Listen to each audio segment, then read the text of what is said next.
Once again, good morning.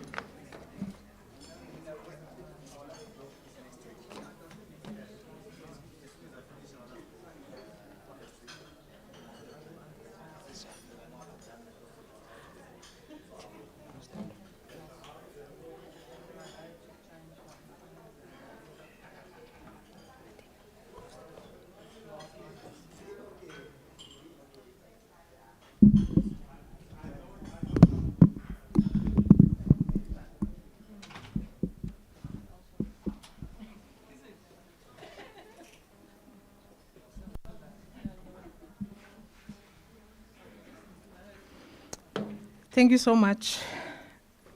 I've already greeted everyone. It's exactly 1 minute past 10. We know there are people who have arrived early, so to honor them, let's begin. So, welcome and thank you for making time to come to this event. It's an event that we've been waiting for quite a long time. It's been coming on for quite a long time, so eventually we are here. My name is Tigizwa Khoto. I'm the regional manager for MICT SETA Western Cape. I'm also overseeing the Northern Cape. And also here I have staff members from the head office, Gauteng MICT SETA. I can see the whole team from ETQA. They are all here. But they are led by the QA manager, who's Lisha Singh, Miss Lisha Singh, so that they can see you. You can just say hi. There's also Buyisiwe Kumede, she's the QA advisor. Matima Mukhasha, QA advisor. Tigeledi, QA advisor. Sorry, administrator. I don't see Gugu, but she's here. Yeah, Gugu is very active with the qualification development. So some of you who are SMMEs, there she is.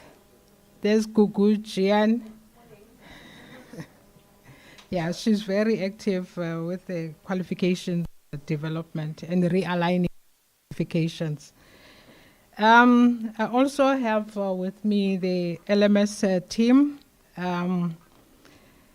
They are our research chair team with the TUT, Tshwane University of Technologies.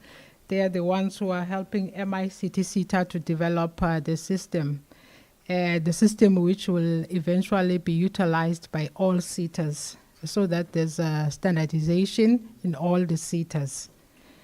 The presenter for today, it will be Kyle Stone, who's sitting over there.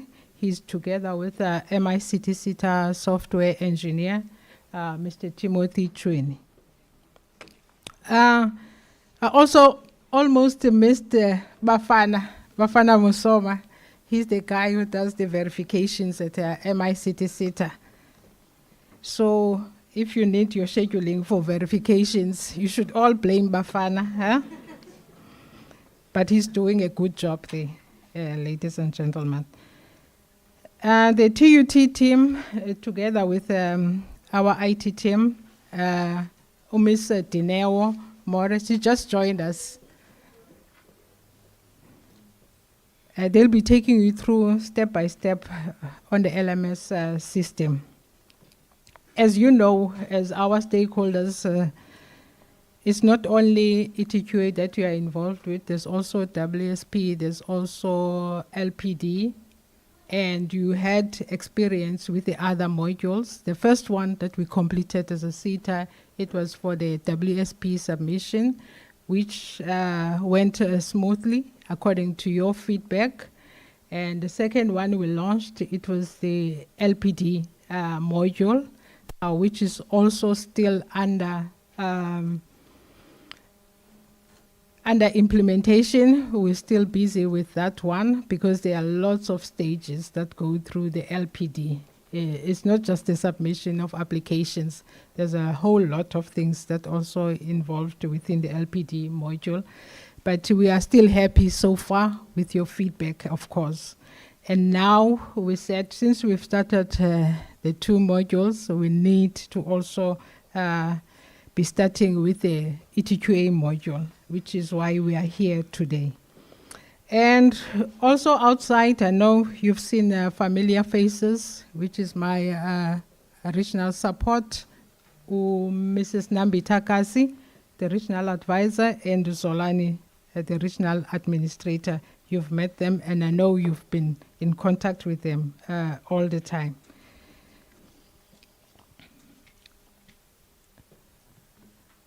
So the initiative that the MICT SETA has embarked on is a provincial wide initiative.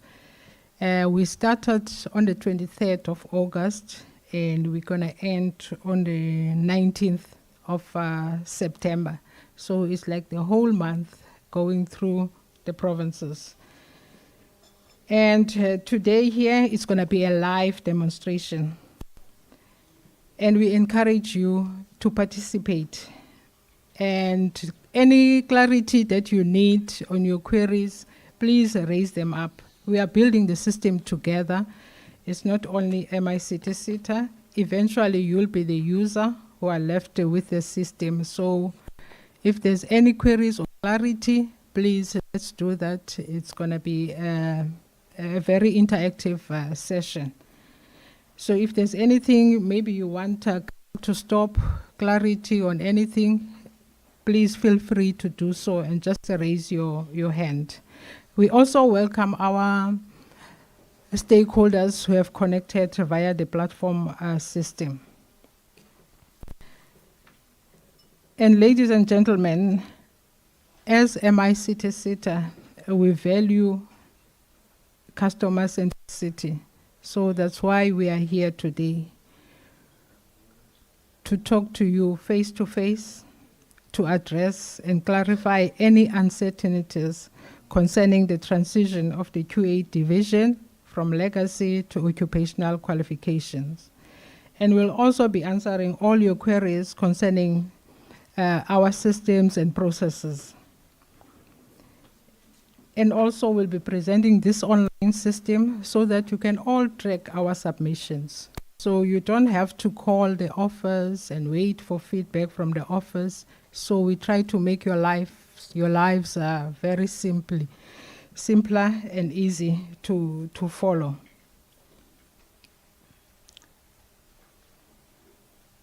And today, as experts in this room, experts in quality, so we all want to ensure that all the programs that we implement as MICT SETA are up to quality and up to standard. Above all, with this new system, the main thing that comes up all the time from you as stakeholders of MICT SETA, it was the manual submission of documents. We know it's tedious and it's a lot of work to be submitting things manually. And the world is changing all around us. And we as the MICT SETA, we still are accepting manual documents. And the manual submission is so prone to human errors at all times. And you can't keep track of the manual submissions. Anything can happen to a manual submission. So that's why we've heeded that call to say, okay, as MICT SETA, we'll lead and we're going to heed that call to have a system for all our different divisions at MICT SETA. With that, I would like to welcome Ms. Lisha Singh, the manager for ETQA.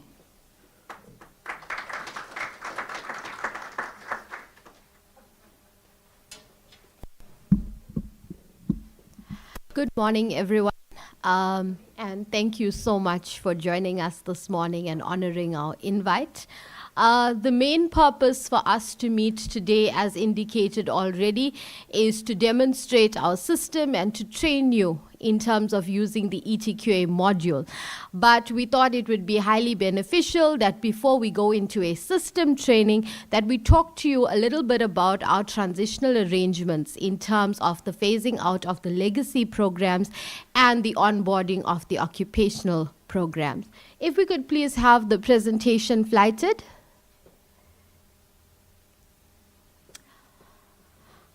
Okay, while that's being done, I'm sure you have numerous queries, questions that you'd like to be addressed in this session, bearing in mind that the time limit in terms of the system training is quite tight. We have our unit leads present who have been introduced to you already. So even after the session, we are still available to engage with you on your individual queries.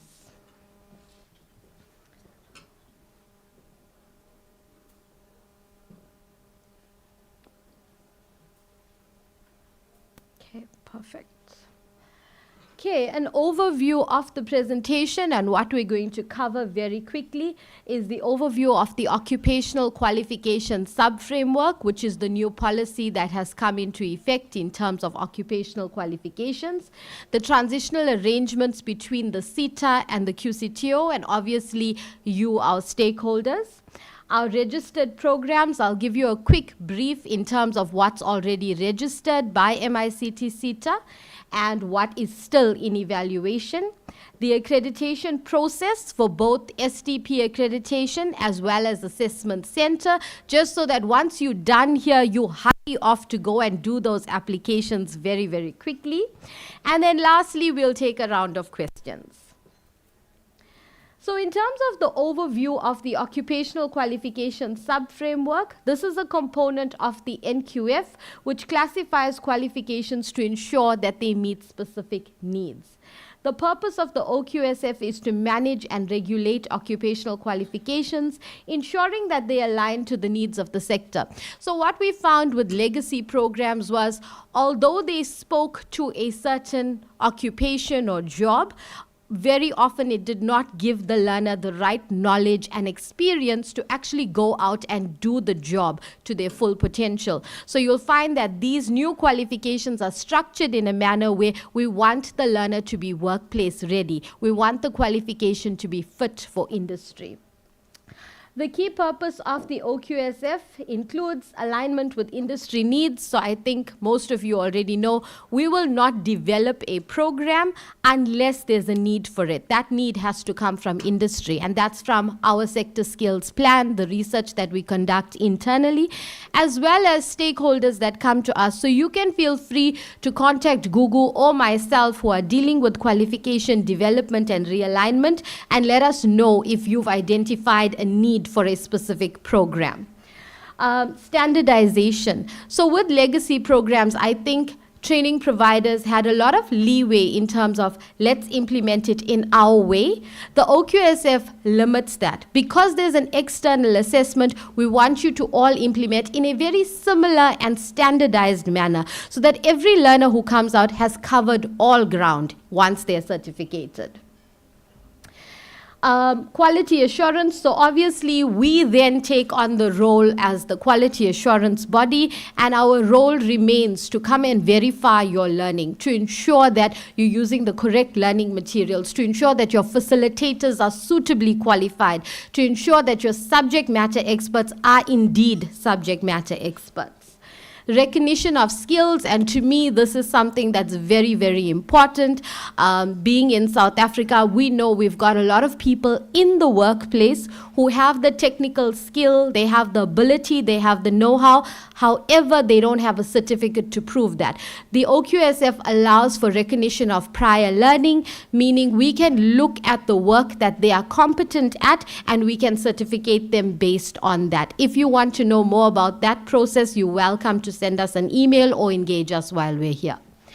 Facilitation of career pathways. So I think what you'll find in the occupational qualifications is you don't get a level 2, level 3, level 4 within the same qualification. You get one which is probably pitched at level 6. In some cases, we're looking at level 7. The idea is to get people to build career paths and not just skills for a particular job. So you do have the option of getting exit points throughout the qualification in terms of part qualifications, but the main idea is to get people on board in terms of where are we going in terms of our career path, how are we building on the knowledge that we've already gained. And that moves on to the last point, which is support of lifelong learning. In order for us to promote job mobility, in order for us to promote us moving in terms of our careers, we must be committed to lifelong learning. And that's one of the principles of the OQSF. This slide I'm just going to go through very, very quickly. It just shows us the levels that are listed on the NQF. So we've got levels 1 to 10. We start off with basic education and we go right up to higher education. You'll see that levels 1 to 4 are basic education. Levels 5 to 10 are your higher education. And then you find that the OQSF fits in between levels 1 to 8. So it sort of overlaps. So learners who don't get into a degree program still have an opportunity to get into a level 7 or level 8 by means of the occupational qualifications. In terms of the structure of an occupational qualification, you'll find with the legacy programs we had theory and we had workplace in most cases. Here we have knowledge modules, which is taught classroom setup by the training providers. We have practical, which is your simulation. We expect that a training provider has all the necessary tools, equipment, labs, whatever it is that you need to do proper simulation. You will have all of that ready and available. So during your accreditation site visits, take note of that as well. And then lastly, we have workplace component. And the workplace component is really where the learner is out there working under the mentorship of a suitable supervisor, someone who's adequately qualified to oversee them. And all of these modules then become credit bearing for us to award the full qualification or part qualification. All qualifications are certified by the QCTO. So what would happen is you register the learner, you implement the program. You do your internal assessments. Once you deem the learner to be internally competent, you will let your quality partner know. And if it's an MICT developed qualification, then we are your quality partner. So you will then at that stage engage us. We will come out and verify the learning and the internal assessments that you've conducted to satisfy ourselves that the learner is indeed ready to be externally examined. Thereafter, we will apply on your behalf to the QCTO to examine that learner with the external integrated summative assessment. Upon successful completion of that assessment, and that assessment is undertaken by the SETA, the cost of that assessment is also undertaken by the SETA. Upon successful completion, we then give the results to the QCTO, and the QCTO will issue the final certificate for a full qualification or part qualification. Skills programs are a little bit different. You will internally assess and QCTO will look at those results and issue the certificate based on that, but the ESA does not apply to a skills program. So in terms of the transitional arrangements, I think we're all aware of the ministerial determination that informed all of us that we need to phase out the legacy programs and we are transitioning to the occupational programs. Subsequent to that, the most recent information that we received was Government Gazette dated 3rd of June that indicated that all programs that have replacements registered, so all programs that the SETA has successfully realigned, will not be extended beyond 30th June 2024. And that was the last date of enrollment. And I'm sure a lot of us had concerns around certain programs, namely business analysis, etc. So that was the last information we received. All other programs that are not yet realigned, and there are 30 of them, those have been extended up until 30th June 2025 in order for us to get those programs already registered. Just to inform you, we've heard your concerns regarding the programs that did not get extended, because although they are registered replacements, I know for business analysis we said it doesn't cover the exact content that the old program covered. It is not directed at the very same occupation. The SETA has already put in an application to the QCTO to develop a direct replacement, and we have given a motivation to SAQA, which has been, it is being discussed for a new gazette or a new communication, a formal communication to be sent to us in terms of that extension. We do await formal communication. I cannot give you a go-ahead to register learners at this point, but we are trying to fast-track that in the next few days we do receive such feedback. So in terms of what is the implication of the legacy programs phasing out, I think the most pertinent and major one is that we do not do accreditation as a SETA anymore. And I think it's important that all our stakeholders understand that process has now changed. If you require any type of accreditation, your go-to place is the QCTO website. We are not totally out of that process. Once QCTO receives your application, they will then delegate us as a quality partner. If they are satisfied with your application, they will delegate us to conduct a site visit. Bearing in mind that we do not have any control over their turnaround times. If you've submitted an application and you're still waiting, you're welcome to send me an email so we can query it with them as to where in the queue it is, but we do not have direct sight or control of their turnaround times. So all learners for the qualifications that have been extended, and there are 30 of them, all of those learners need to be enrolled by the 30th of June 2025, failing which we will not be able to exit them correctly from the system. And then in terms of certification, so you need to pay attention, very careful attention to your SAQA documents. All of them have the last date of enrollment and last date of certification. If you're confused, you can let us know on specific programs. You need to ensure that learners who are in the system already are assessed, moderated, verified for the legacy programs, verified by the SETA before the last date of certification. Otherwise, the SETA no longer has delegation to actually print you a certificate.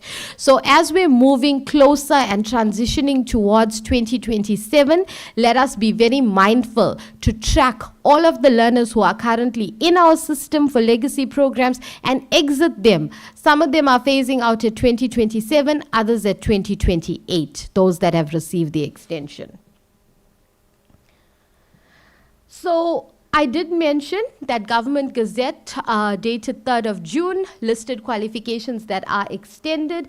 I am not going to name each and every one of them, right? There are 30 of them. We will ensure that this presentation is circulated to you or available. I think available on our website would be much easier for all of you to access. So we will ensure that it's there, but I'm pretty sure that there is a communication like this already on our website regarding the transitional arrangements, and you've seen it already.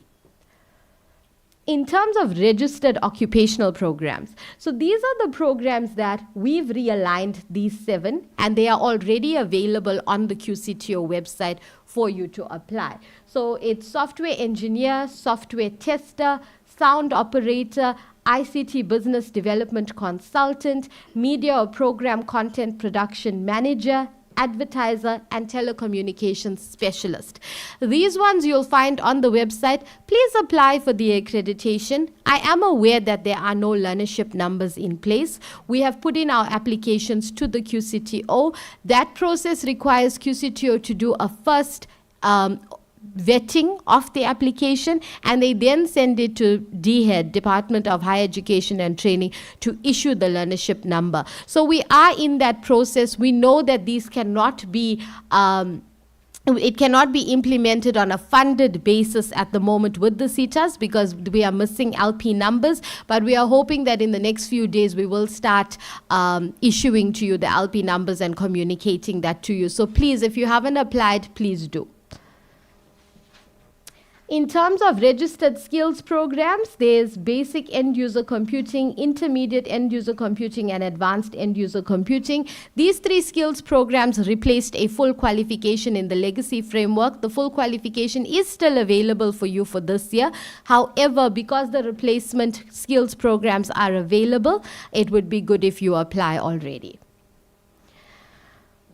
So in terms of 4IR occupational programs that are registered, and there's quite a number, I'm not going to list them. Again, they will be available to you. 4IR is a sister division of ours, and their mandate really is to do research on what does industry need, what occupations are really in high demand, specifically in the IT sector.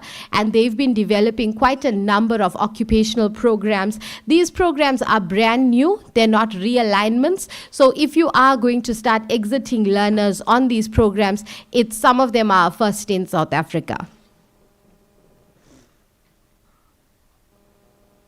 Okay, and these are the skills programs as well. You'll find all of these skills programs and qualifications on the QCTO website. Then in terms of the government gazette that allowed us 30 qualification extensions, that 30 qualification extensions meant that the SETA has not gotten those 30 qualifications registered already. So in your minds, you're probably thinking, what is the SETA doing? 30 outstanding qualifications. We only have 1 year. When are you going to start working? That's not the case at all. Of those 30, we've already submitted these 28 to QCTO. They are sitting for evaluation. Some of them have passed the QCTO stage and they've already gone to SAQA for evaluation. So please do not be alarmed when you hear that there's 30 outstanding qualifications and we have only a year. They are already in evaluation. The 2 or 3 that are remaining, we are already working to get them realigned. And these are the 4IR programs that are still in evaluation with QCTO as well. Okay, and then in terms of learnerships, there are learnerships registered against 4IR brand new programs. So these you can apply for and you will be able to obtain funding for it from whichever SETA, not necessarily MICT, but this should help you where you don't have sufficient LPs registered from the realigned programs. There are programs registered as learnerships already on the 4IR front. Then we're going to move into the accreditation process, which I've discussed with you already. So just a brief overview. You will log on to the QCTO website. Please have all of your documents, your compliance documents on hand when you're doing your application. You will complete the application there. QCTO will do the first desktop evaluation. Once they are happy in terms of your compliance and what they see in your documents, they will then delegate the relevant quality partner. So even if it's a program that's out of the MICT scope that you're applying for, whichever SETA is the delegated QP for that program, they will then send it. We get our schedule once a month. So please don't think that you applied today. If they are happy in a week, it's going to the SETA. That's not their process. They send us a monthly allocation. It also works for us because we then schedule monthly site visits based on the resources that we have internally. So once we receive the schedule, we then send it. So in the case of Western Cape, we then send it to the region to allocate site visits. Once the site visit is conducted, you may have gaps, right? And a lot of the times a provider will phone me and say, I was visited in March and till now I have no outcome.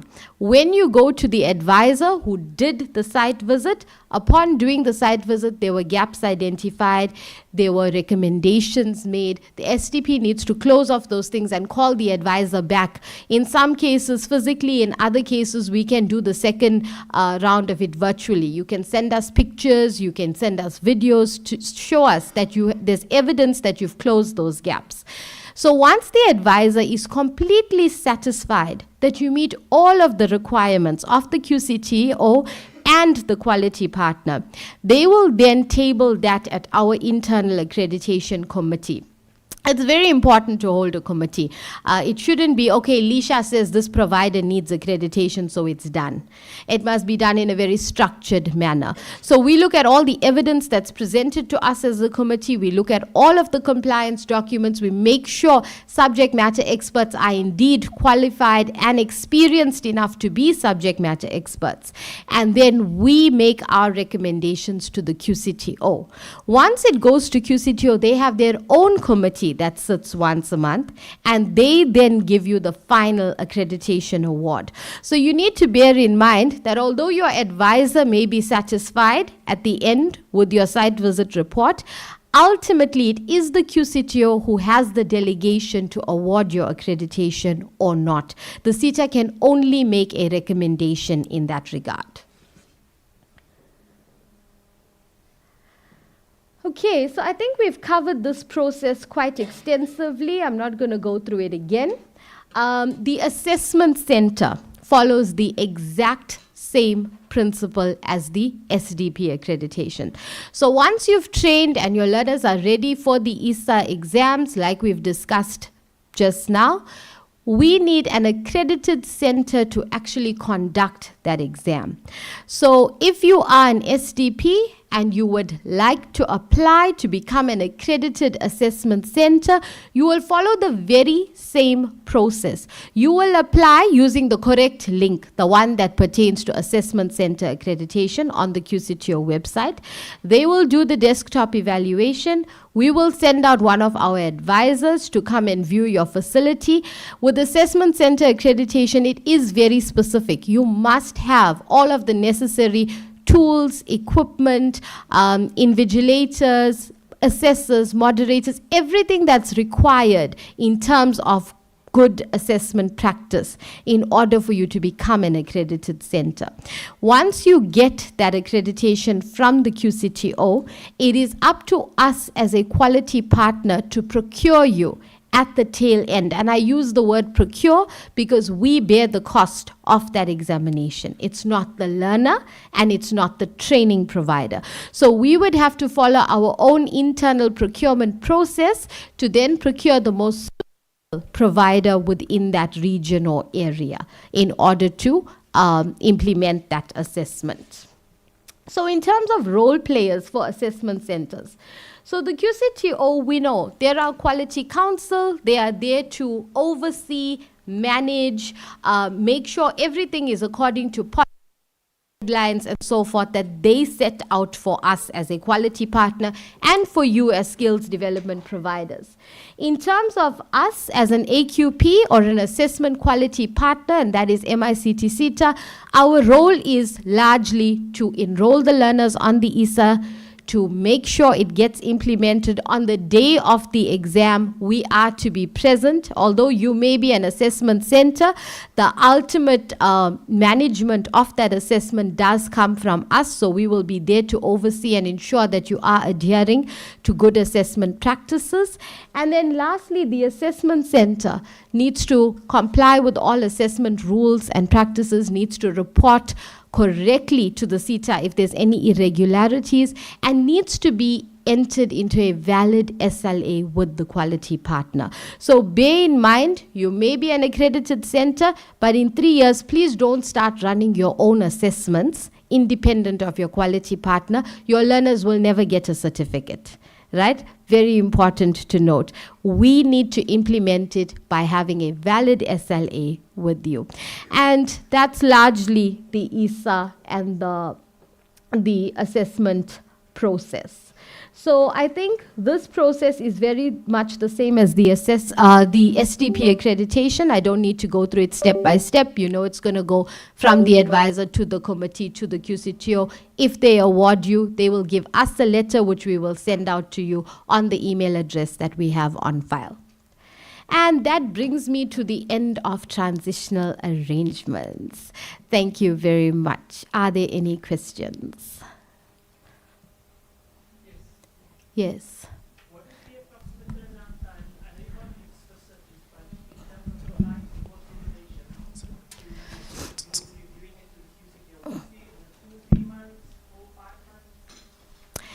So, in terms of us submitting to QCTO, they've told us to give them 90 days after that, right? Yeah. But I think we need to take into consideration the QCTO is serving 21 SETAs. With the government gazette that has come out, they have been inundated with applications. Also, their workforce is only so much, right? We only have so much of manpower. So by the time they do all of those desktop evaluations and send it out to us, we still have site visits that have rolled over from prior months, either because the SDP is not ready, there were gaps identified, we did not have sufficient people to go out in that month. So there are some time lags. Hence I'm saying, if you've applied and it's taking very long, rather send me an email to say these are the programs. I've had a case where it happened yesterday actually.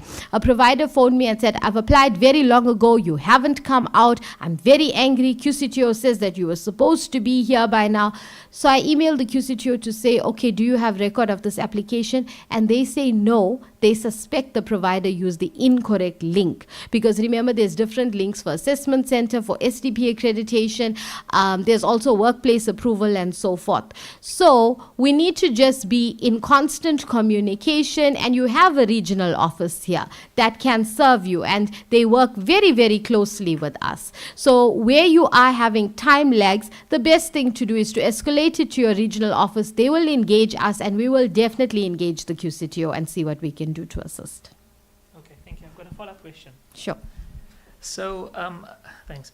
So, feels like a talk show. our QA has, an external QA has applied for our accreditation. But what's changed from what you're saying now, that the QCTO contacted us directly to schedule an appointment for this past week, but it's been postponed, so now they have to wait for approval. But what we're picking up is that they're going to do an online verification with us.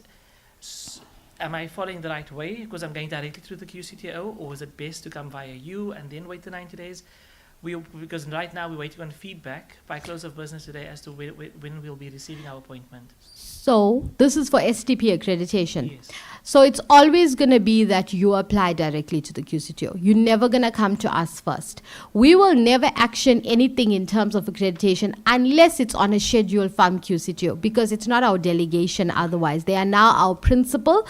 With Legacy, we had a little bit of free reign and we could make decisions, we could do things. With the occupational programs, they are the ultimate custodian. So only once it comes to us on a schedule, you may get instances, and it's really great that you brought this up for information purposes for other stakeholders. QCTO does have the right to do the site themselves. They may do spot checks, or we send them our schedules as to which SDP we're visiting on which day, and they just pop up there even without our knowledge. They also need to be satisfied that the QP is actually giving us accurate information. Remember, a lot of you we've built relationships with over the years, right? You may be an SDP who is my best friend and you're accredited for everything, which is shocking to the QCTO, right? And I'm just giving an example here. It's really not what happens, but it's a possibility. So you will have some pop-up visits from the QCTO. Even once you're implementing, we as a SETA have the right, as the quality partner, we can come to your building, to your premises at any time to ensure that the cohort of learners that you've taken are being trained in an environment that is really conducive to learning, that your facilitators are real facilitators and subject matter experts. The QCTO has the very same right. At any time they are in your area, they are welcome to come and just have a look to see that we are implementing correctly. So we must be prepared for these types of visits. And yes, in some cases, QCTO is going to do it themselves. You can follow up with them. And maybe just mention to them that there was a roadshow today. MICT said that they are also doing site visits. Has it not been delegated? Okay.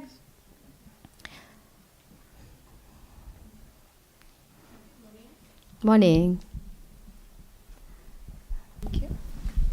Hi. My question is just on the accreditation validity. A letter was sent out on the 21st of June where it said that anybody that is currently accredited, you know, because everyone's accreditation ended at the end of June, that new letters would be issued if you complete the form. The link, yes. Yeah, yes. Now, I've not heard anything back, and I've not yet received a letter. And Western Cape office has been amazing to try and follow up, but no one's come back. What's the status on that, please? So with those ones, we've issued, I think we had about 600 of those applications on the link. We've issued about 60% of them. Itumeleng is our unit lead for accreditation. Itumeleng, you can just, right? He will get your details. We will then fast track your letter and ensure that it is sent to the region for you to receive. Thank you very much. Okay, in cases like that, please just engage us, especially where it's very urgent, and there's been a lot of those extension applications, especially because our position in that gazette was very much the same position as yours. We were not expecting it. It came out on the day, we all saw it, and then it's like you don't have that week or two to plan your resources, that all of these extensions need to be manually done now and letters need to be issued to providers. So because we were also very, very, stunned when it came out, it did throw us off a little bit. We've been trying to issue as many letters as we can every day, but like you're saying, sometimes we don't get to it. Please just engage Itumeleng after the session, perhaps he'll get your details. Thanks.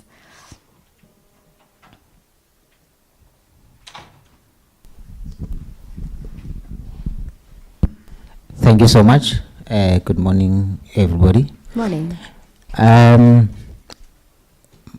So the qualification, the OC qualification happens to have 282 credits. And 100 of those credits are workplace modules. The rest is something that has to be done in the classroom. So it sounds like it's reasonable that the qualification will run at least for 2 years. Now there is the external exam, the ESA exam, that's supposed to come from you guys. Now, if the qualification is running over 2 years, is it reasonable that we only expect one huge exam at the end of the qualification, or should there be maybe 2 separate exams at the end of each year based on the size of the qualification? Thank you. Okay, so in some qualifications, they have been broken up into part qualifications where there are different exit points. So after you've completed one part, which will not necessarily mean a year, because remember, the duration is determined by the number of credits, and we say that one credit must have 10 notional hours of teaching and learning, which includes work-based learning. Right? So the duration is determined by the credits. We have broken up some of the programs, and when they are up for review, occupational programs are up for review in 2025. We have noticed the very long programs that we would probably want to create exit points for in terms of part qualifications. But remember what I said, the ESA, the external exam, is something that satisfies us that the learner is at the exit level and ready to go into the workplace. You as a training provider are welcome to internally, and you should be internally assessing them, because how will you recommend to me that this learner is ready for an ESA if you have not internally assessed them? So you can then internally assess them module by module, term by term, semester, year, whatever it is in terms of your implementation plan. But the ESA remains the exit point of the program. We cannot do an ESA midway, because then we'd have to give them a certificate midway. An ESA results in a certificate if you are deemed competent. But other assessments can be conducted, and you as a training provider are expected to conduct those assessments, because we as a SETA will be coming out to verify that before we even grant access to enroll learners into the ESA. But I take your point in terms of a very long qualification. Learnerships previously were implemented on a 12-month basis, but they all centered around 120 credits. They didn't go much beyond that. So the occupational programs are not structured like that. You will find that some of them are 2 years, 2.5 years, 3 years. It will not state that in the document. That's a calculation we do or you would do based on 1 credit is equal to 10 notional hours. How many hours a day can a learner put in terms of their schedule, in terms of our schedule as providers? Follow up. So, yes, of course, the training will include that we assess the students regularly. Of course, it's a given, and I think it should be expected. So now the thing is, we assess them on the modules that they finish and sign them off on those modules. Now, let's say that we finish a module the first 3 months of the qualification. And again, ASA is 2 years later down the line. Now, the format of your ASA in itself, will it be based on different modules? Remember, it's also broken down into modules. Each module has its own credits. So are we expecting different question papers for different modules, or is it going to be one big exam that covers most of the modules? Basically, that's what I'm trying to find out, just to make sure that, you know, what we're trying to do here is going to be reasonable for the student at the end of the day. Are we going to have different days of exams? And if so, is it going to be structured nationally with other institutions that share the same qualifications, like with other programs where you have a paper on this day for that and so forth? Thank you. Okay, so let me start with the first part, right? Where you spoke about we did a module 2 years ago and now it's the ESA. So that is legacy thinking, not on your part, but I mean in general, right? That's legacy thinking. When we are training for occupational qualifications, the methodology that we use for teaching and learning needs to change. We are not teaching a learner Maths 101 and then they forget about it in 3 months. We are teaching you how to become something in the workplace. That is why your qualification title is no longer, look, I'm not an IT person, nor am I a journalist, right? But I can relate to accounting. So I studied BCom in accounting. If I had to do something like that in the occupational space, it wouldn't be BCom accounting with accounting 101. It would be a qualification called accountant. And at the end of it, I must be able to do everything that an entry-level accountant should be able to do. And that's the mindset that you need to inculcate in your learners. We are not learning to learn this module and put it away. We are learning a skill that will be used in the workplace, in our occupation that we've chosen as our career path. So if you train in that light, when we are testing, we are not testing, okay, from this module, from that module. We are saying, if this person had to exit as an accountant, as I've used, what is it that they need to know in their exit level exam so that when they go to work on the first day, they are competent. We don't want learners going into the workplace and they from STP ABC and then the CV looks great. They've completed everything. They even did very well. They've got distinctions. But when you put them on the ground to do the work, they are unable to. That is the challenge with legacy. And that's why we're transitioning. So as training providers, I'm appealing from day one of implementation, change the mindset. Understand occupational qualification means you are training to be a certain thing. It's working towards a career. So we're not teaching you module 101. We're teaching you a skill that you're going to use in the workplace that you can't forget. Okay. In terms of, sorry, I took a flight this morning. The altitude is still bothering me. In terms of dates, so if we're writing the same ESA, which will probably be the case in the same round, we as the QP will have to give you a calendar in advance, right? Where you are able to see what dates are available. So you will have to comply with the dates that we give you at certain intervals. You will enroll your learners around those intervals. So if we have 10 different centers writing on the same day, you will write on the same day at the same time using the same question paper. You will not see that question paper. The SETA representative will bring that question paper to the venue and open it in front of the learners. Some of the assessments will be online, meaning you have a computer lab and the learners are sitting and doing it online. We will only grant you access at the time of the paper. If there's any irregularities, we as a quality partner in conjunction with the QCTO will have to make a decision as to how to manage it, whether there will be a new date, but the paper then cannot be repeated.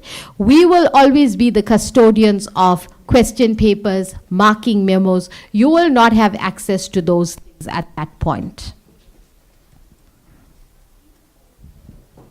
Okay. Any other questions? I've been here for a while. Can I please have some water? Okay, thank you very much. Good morning, everyone. So my question is, we had a site visit with the QCTO for 4 MICT SETA qualifications.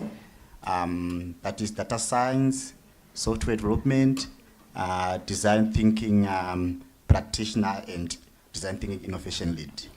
So during the site visit, I think, I might not be sure, but I didn't see any MICT SETA representative there. So, but then what happened was, after the site visit, we got accreditation for 3, and then we did not give us the other accreditation for the other one. So the one that did not give us accreditation for is, let me put it this way, there was a part qualification and then the full qualification. So we only got accreditation for the part qualification, but then the full qualification would get accreditation for it. And we followed up with them, and we're still following up. There's no response. So I'm not sure, what's the next step, what we need to do from there. Okay. So in terms of there being no SETA representative, like I indicated already, QCTO does have the right to do the visits themselves. I'm starting to think they like Cape Town, because I don't get this much in Joburg where QCTO visited us without you. So yeah, they do have the right to do that. I do think that it would have been important for them to indicate to you if there were gaps, why you didn't get accreditation for the full qualification. If they haven't given you a reason, let's not rule out that there could be an administrative error, right? I think, Itumeleng, if you could get the gentleman's details, the SDP name, date of application, and all of that, I'm happy to engage the QCTO on your behalf just to find out what happened with that application. Remember, they have the right to restrict accreditation if you did not meet the full requirements of the full qualification. I'd just like us to get an outcome and a reason so that we know that it wasn't an administrative error. Okay, thank you.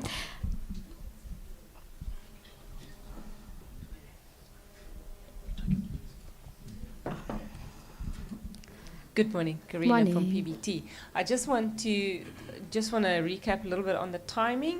We're having our QCT visit next week, Wednesday. So if I then understand you correctly, they will come do the site visit. Then the application is sent to you monthly, and then you come back. You won't then do a site visit.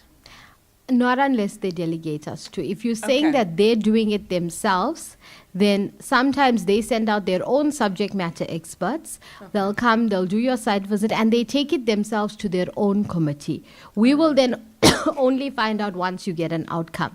But generally, because of the number of applications that they get, they delegate us to do the site visit. So on average for a month, we get for like full qualifications, 150 site visits to be conducted, skills programs, another 50, 60 odd site visits, and then assessment centers as well. So it's quite a high number. If you look at 21 SETAs, they don't have capacity as a QCTO to do all of them. So they generally pick a sample that they'll do themselves. So if you're saying they are visiting you and it's not the SETA representative, they will take their findings directly to their own committee and they will give you an outcome. If you are having challenges, though, you're welcome to engage the regional office and we will speak on your behalf to find out what happened to the application. Okay, so the process after, say for instance, we're successful, it's obviously going to take them a while to, after Wednesday's visit, to come back with that. But then the next step is we can start registering the learners. They must issue you with a letter with Yes. your accreditation details that you have been accredited for these programs. Then you can start marketing it to your learners and implementing. It would be good at that point for you to engage us. So once you have your first cohort, it's important for you to let us know you're training on OQs, that you have a cohort of learners. I can't plan an ESA if I don't know you have learners in the system, right? You're going to come to me at the tail end and you're going to say, I want the ESA next month. I'm going to say, I still need to go through an SCM process. I need an assessment center to be procured in the right manner according to National Treasury. I need X, Y, and Z in place internally, and I can't accommodate you next month. That's what's going to happen. So it's good for you to keep us close when it comes to your implementation of the OQs. And also, if you get the accreditation and you need like a refresher, even if it's online, one of our advisors can just take you through how do you implement. If it's a 4IR qualification, all the better. It would be nice for someone from 4IR to just take you through, because they've been developing learning materials and so forth, because their programs are brand new. You're not going to find learning materials available in the 4IR space. No, we're creating our own. We have had for years our own. So we are ready. We've been doing the learnership every year. We are doing it intake in January. Our problem is really that there's a process still that needs to happen, and we need to register. So we're definitely taking them in. We're recruiting already. Yeah. We're starting in January. But this timeline, I mean, this visit has taken 10 months to be scheduled. Yeah. So I'm just concerned that there's still a lot. I can tell you now the intake and when we need the ISA and everything, but there's still that letter, which means I need to get the letter before I can do the registration. I understand. So follow up with the QCTO, because it's On not Wednesday, delegated to us. Follow up, highlight your concerns. Please be very careful, and this is to everyone in the room, not just you. Be very careful about recruiting learners for a program that you're not yet accredited for. It does actually amount to misrepresentation at some point. If you don't get the accreditation, it causes a huge problem, especially if the learner comes and complains to us. We then will start to review all of your legacy accreditation as well, because our terms and conditions clearly state that a provider may not misrepresent or recruit learners on programs you're not accredited for. So I think educate your market in terms of what the OQs have, get them on board with you for the transition, but be very transparent with your stakeholders, like how you would want us to be with you. I can't lie to you and say that BA is extended when it's not, right? I can't mislead you. So similarly, be very honest and open and transparent with your stakeholders that we've had our site visit, let us plan for this, we'd like to implement this, let's get a potential cohort on board. Right? But be very careful about saying we've planned, we have recruited, and it's just the letter. That letter means everything. You either have the license to implement or you don't, and that's what the letter is. I think we're in a very lucky position that our stakeholders are a consulting, or IT consulting. So we are training them. We just on top of it put in a qualification, but the qualification does have BE implications. So hence why there's a timeline. But we can't stop training because the stakeholder needs the youngsters. So the program is there. Yeah. It's the accreditation that has got a time limit in it that we're just concerned about. Okay. You can do that. Very important though, as long as your client or your stakeholder or your learner knows at the moment this is not credit bearing. It only becomes credit bearing once we have valid accreditation. Yes. Anything outside of that becomes misrepresentation. Absolutely. Okay. Any other questions?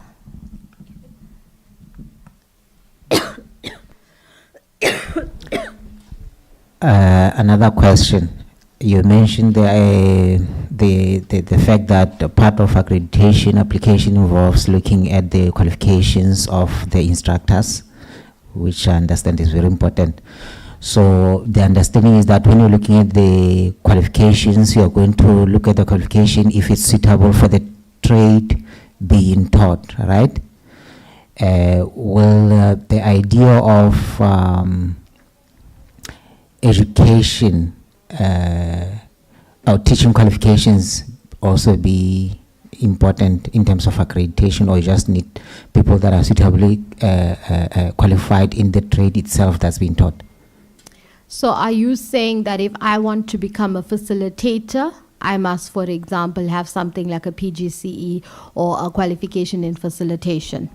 Yes, that's what I'm Not asking. necessarily. So the QCTO's position on occupational qualifications in terms of facilitators, assessors, and moderators, that they must be occupational subject matter experts. However, they have delegated to us the component in terms of deeming those people subject matter experts. So the MICT SETA says, we would like you, for assessors and moderators, we would like you to still register your assessors and moderators with us. So if you have assessors and moderators who are not registered for the OQs, you are welcome to go online and go through our application process. We need to give you that assurance that they are indeed suitably qualified. But in terms of teaching qualifications, for assessor and moderator, we do require that they have the ETDP SETA unit standards for assessments, right? But in terms of being an occupational facilitator, I think we'd be looking more at, does the person have the qualification in that field? But it doesn't stop there. More importantly, do they have relevant experience for the particular occupation? Because I cannot graduate as an accountant and go into class the first day and teach people how to be an accountant, because all I have is textbook knowledge.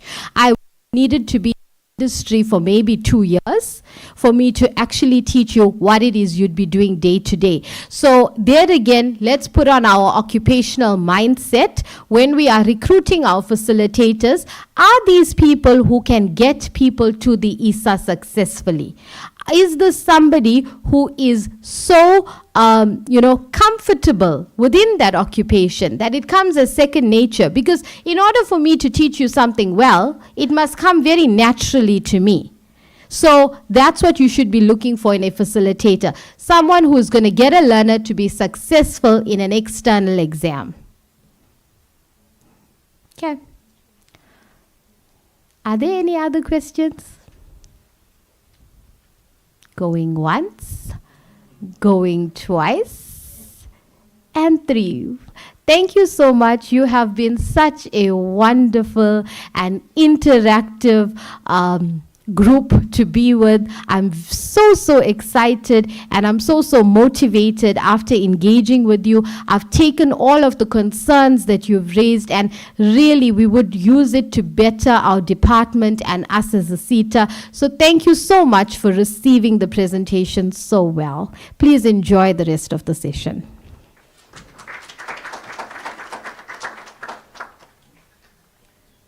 Feel it. You've forgotten the World Cup. I think you need to feel it. The transition is here, and it's not going to go away. We're in the last leg of the legacy qualifications.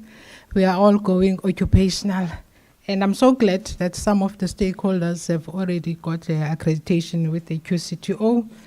It means we are looking ahead, far ahead, because June 2025, it's not far. It's only a few months away.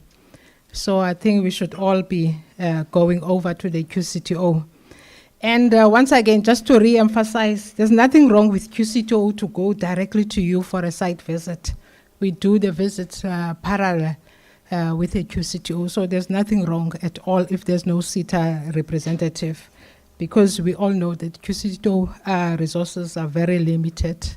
So if they have an overflow of applications, and then they allocate to the SETAs. But there's definitely nothing wrong for the QCTO to go on their own to do a site visit. And also just to bear in mind to those who've been doing legacy qualifications, QCTO, they'll do random visits. I've heard many SDPs saying, QCTO was here with me. They do random visits. They don't set an appointment. They are very into a random visit to come and do monitoring. So don't be shocked. Say on your door, Koko, I'm from QCTO. Yeah, they do monitoring a lot. So, which is not a strange thing to do, because we are all about quality. So if you are happy and comfortable with your quality, you will accept them anytime. You can come and visit me anytime. I don't have anything to hide. With that being said, I know we are running a bit out of time. Buyi will be taking us through the learner management system modules that we'll be doing here today. Buyi?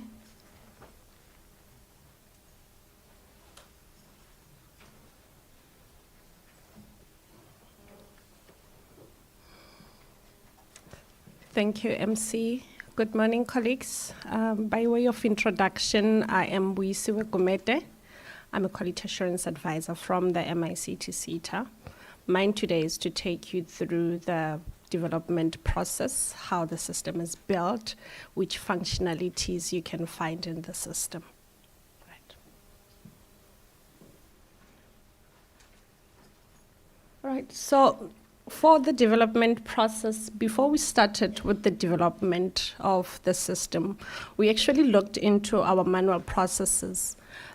What was working, what was not working, the challenges that you experienced as training providers, the challenges you experienced as assessors and moderators. We took that in consideration, as well as when we conducted our evaluations, what were the challenges that we were experiencing from our side. So we needed to ensure that when we develop the system in such a way that we do not experience all these challenges. We also ensured that we looked at the functionalities of the previous learner management systems. And also we looked at, obviously, what was working from those learner management systems. What were you happy with? What were we not happy about? We took all of that into consideration. We also consulted most of our stakeholders. We invited assessors, we invited moderators. I believe that when we launched the system, officially launched the system, obviously our assessors and moderators who have been part of these sessions, our training providers, will also come in just to indicate as to how the process underwent, what their contributions and so forth. We also consulted with the QCTO when we developed the system and we had a demo. They had to also come in just to see how the system has been designed so that they can give us pointers. As Lisha has indicated, we are also motivating that the system should be used by all the other SETAs. So we needed to ensure that the system is actually in line and QCTO would obviously approve it. Okay. So I'm going to take you through the modules that we have developed for our historic qualifications. We have the assessor and moderator module. We have the accreditation module for all training providers that are currently registered, accredited with MICT SETA, and for all those training providers that have expired, so they'll be able to utilize this module. We have the learner management module. We have the certification module, and also the verification module. So these are all the modules that you will find from the system for historic qualifications. So I'm going to unpack the assessor and moderator module just to give you a brief as to what you need to expect. for all the assessors and moderators who will be applying for the very first time, they'll be able to obviously submit their application on the system without using any external link whatsoever. But for all those assessors and moderators that are currently registered with MICT SETA, your assessor registration is still valid or it has expired, you are going to use a unique API. So Kyle will take you through that process. Okay, so when you access the system for the very first time using your API, today's session is going to be a working session, as Gqikizwa has indicated. So you need to make sure that if you are a registered assessor or a registered moderator, please just ensure that you log in. As Kyle takes you through the system, you go through the system with Kyle so that you do not miss anything. So when you access the system via the API, you'll update your personal information. When you update your personal information, obviously there might be challenges. Remember that we are still working through this transition together. We haven't had a system for quite some time. If perhaps maybe you are not able to log in, you are not able to access your profile, please just let us know. We have a team of ETQA employees sitting here who will be able to assist you if you are not able to log in. So in a case whereby for those who are connected online, please send an email to etqa@mict.org.za. We'll attend to it. Okay, sorry. So we have security features from the system. Okay, before we even get to the security features, once you've updated your profile, you've uploaded your current registration letter, from the system, you will be able to obviously see as to who are the training providers who are linked to your profile. So you won't be able to see today, because remember, training providers still need to link you to their profile. So you'll be able to see who you are linked to. You are going to even receive a notification before they even link you. You are going to receive a notification. So this notification that you're going to receive, you are going to be able to confirm whether or not you know who these people are. Have you signed a service level agreement with them or not? You are also going to receive a service level. You're going to be able to see that service level agreement from your profile. This is to ensure that we do not have training providers using your credentials or your documents without your knowledge. So we've had that in the past. We've had a lot of assessors and moderators actually complaining that certain training providers using their details without their knowledge. So in order for us to actually avoid that with the new system, you'll be able to confirm as an assessor and a moderator, right? So that's one of the security features. And also, when you register or re-register, you are going to receive a letter which will have a QR code. So this QR code, a person will be able to scan it to verify whether the letter is a true reflection of what was issued by MICT. So no one is going to get creative anymore. We have a lot of assessors and moderators who are updating their registration letters, adding a lot of qualifications, updating their start and end date, and obviously training providers would obviously not know that this assessor is registered from this date until this date because we were using manual processes. So with the new system, you won't even have to contact us as training providers. You can just scan that letter, you'll be able to see if it's a true reflection or not, right? So that's one of the security features that we have from the system. And also, when a training provider enrolls learners into the system, they have to indicate that this is the assessor that we are going to link our learners to. So when they link a learner to you as an assessor, when the program starts, not when it ends, when it starts, you have to confirm that you are knowledgeable about this. You know that the training provider is going to implement this program, That is very important.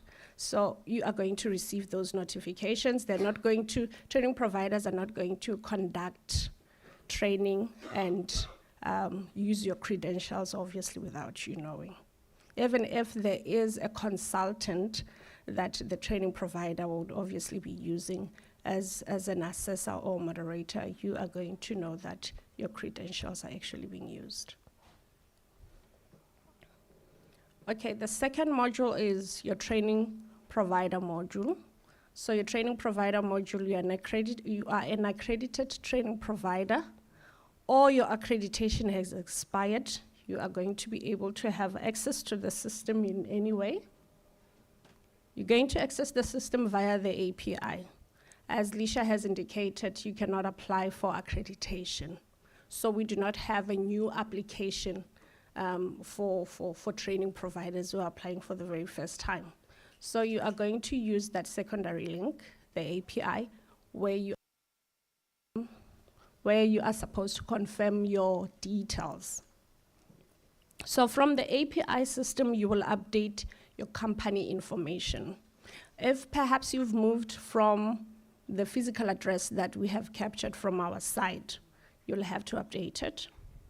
If there are documents that you have updated, you'll have to upload them. If you have new assessors and moderators, you have to link them. You will also have to indicate the unit standards that you are going to select for each qualification under your electives. So from your electives, you will indicate that, okay, for technical support, this is the specialization that we are going to train our learners on. This is just to avoid a situation whereby a training provider is accredited for a qualification that has specialization, but when they now have to train the learners on electives, they do not take into consideration the specialization, and they train them on different unit standards. So from the system, you'll have to link your learners to the correct electives. Okay. In a case whereby you are not able to access your profile on the system as a training provider, please send an email to etqa@mict.org.za. But for all the colleagues who are here today, please just raise your hand during the session. We will attend to you if you are not able to access your profile. Okay, so for your security features, when you receive your accreditation letters, which will be generated by the system, they'll also have that QR code. So if you are to issue this QR code maybe to an employer who would like to use you as their training provider, they don't have to contact us just for us to confirm whether or not you are accredited. They can just scan that QR code and a website will pop up just to confirm that this is what you are accredited for. Okay. And also I need to just indicate, in order for you to obviously access your system for the very first time, there might be a few challenges from your side if maybe one of your employees who was administering the system on your behalf is no longer with your company.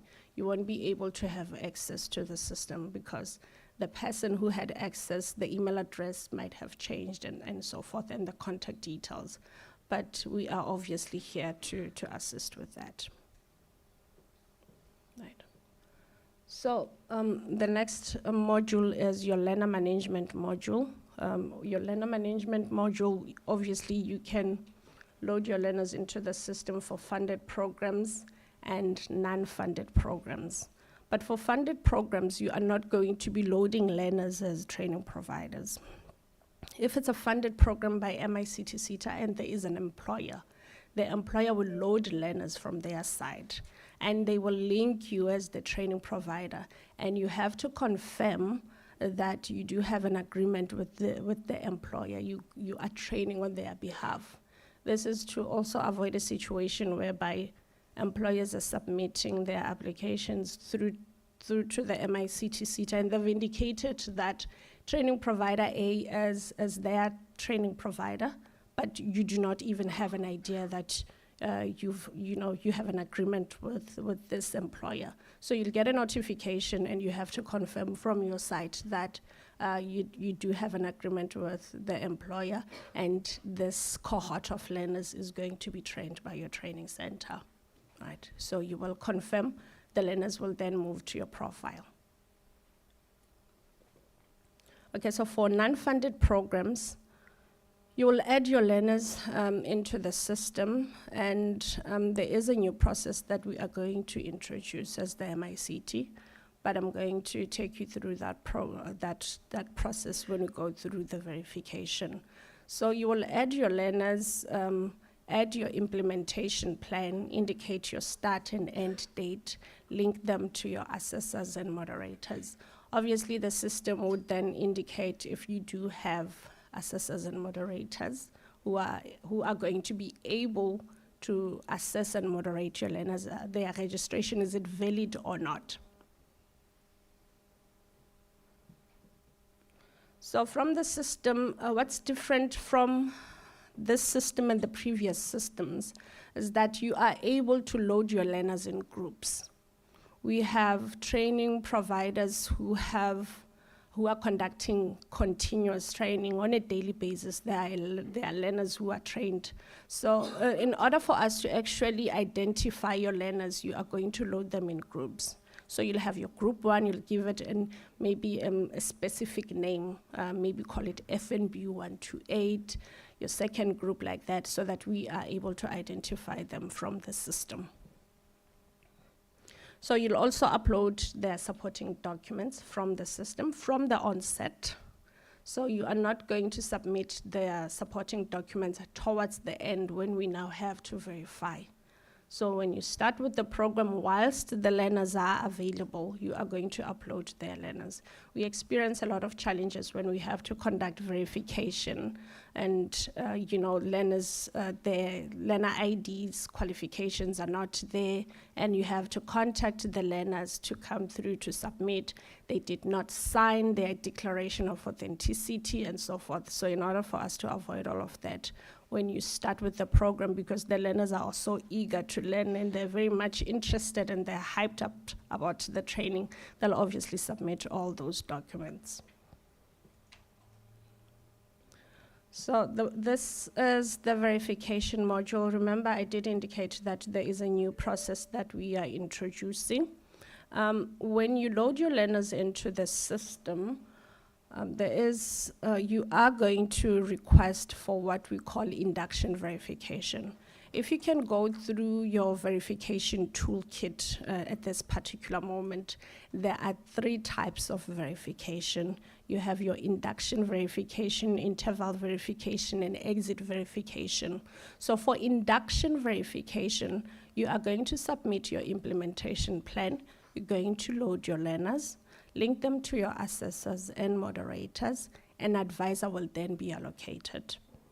So you are not going to wait towards the end of the program for an advisor to be allocated to your program. Your advisor will be allocated when you start. Before you even start, you will know that, okay, we is the allocated advisor, and this is the person whom you need to contact in a case whereby you might be experiencing any challenges whatsoever, right?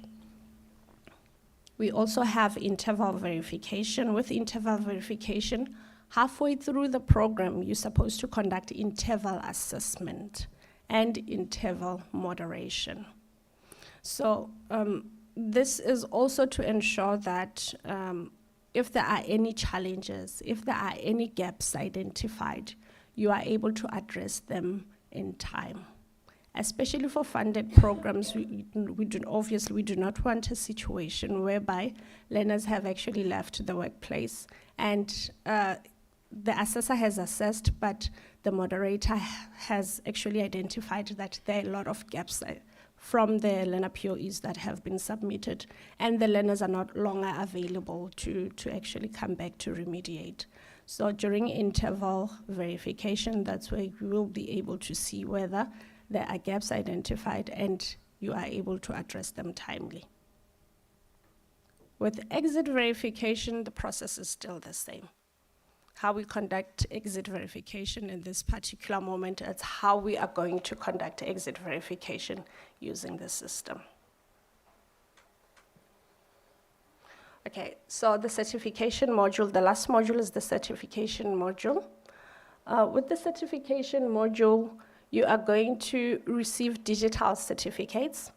So if your verification has been approved by MICT SETA, you are going to receive a digital certificate. So you are not going to wait for the certificates to be printed and signed. You're going to receive your digital certificate with a QR code as well. So employers will also be able to verify whether or not this certificate is a true reflection or not. You are also going to receive statement of results. So remember at this particular moment, you only receive certificates for full qualification. But you are going to receive a digital certificate and receive statement of results for all the unit standards your learners have been trained on. It's going to be easy for us to issue those SORs solely because you are now going to indicate the unit standards you are going to train your learners on from the onset. Right. And you are also going to receive physical certificates. So with physical certificates, they have been physically signed by the MICT SETA CEO, and they are on that special board. They'll then obviously be couriered to the regional office. You will collect them from there. And what we are also happy about regarding the development of the system is the fact that there is a print schedule. So you'll be able to see from your side as to when your certificates will be available. When are they going to be printed? Who has approved? At what stage is the process? So you'll be able to see all of that information. So I've also indicated the security features. You will have that QR code on all your certificates and your SORs. We have also developed QCTO modules. We have the accreditation module. Once the QCTO has allocated an application through to the MICT SETA, the allocation will be uploaded. At the moment, the allocation will be uploaded on the system. Obviously, this is bound to change.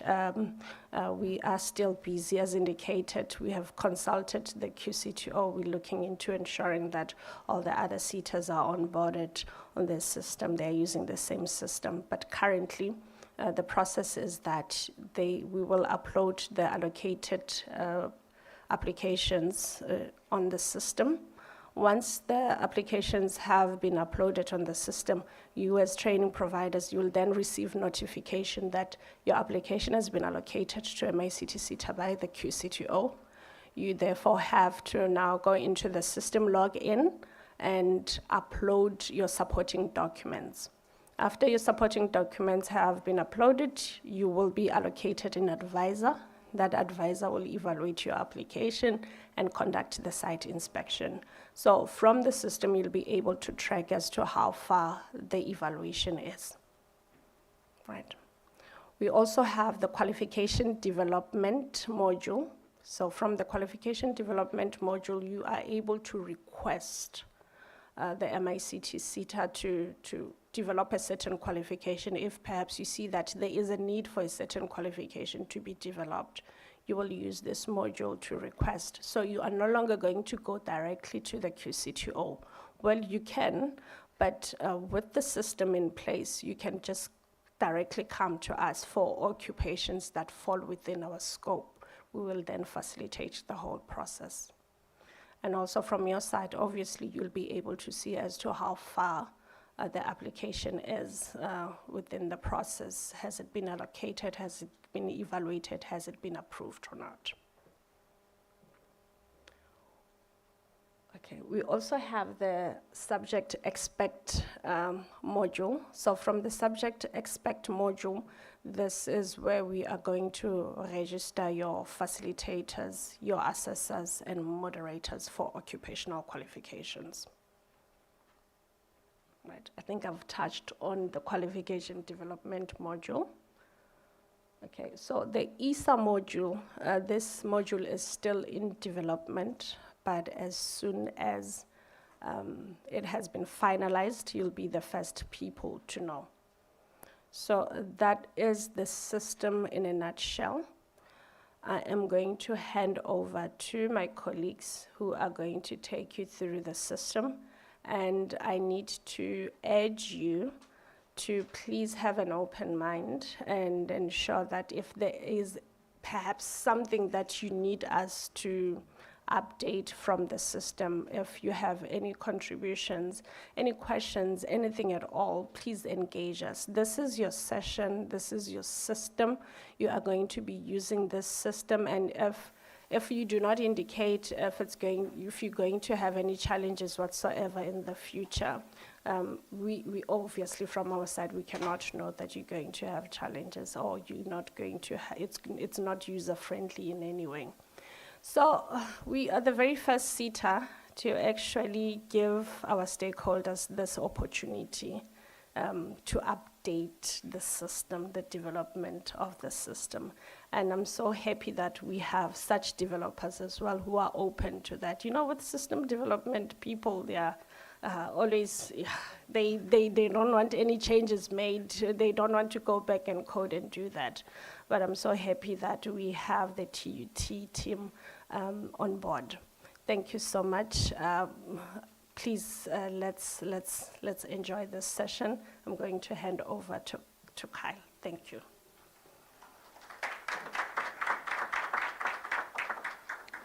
Thank you so much, Bui.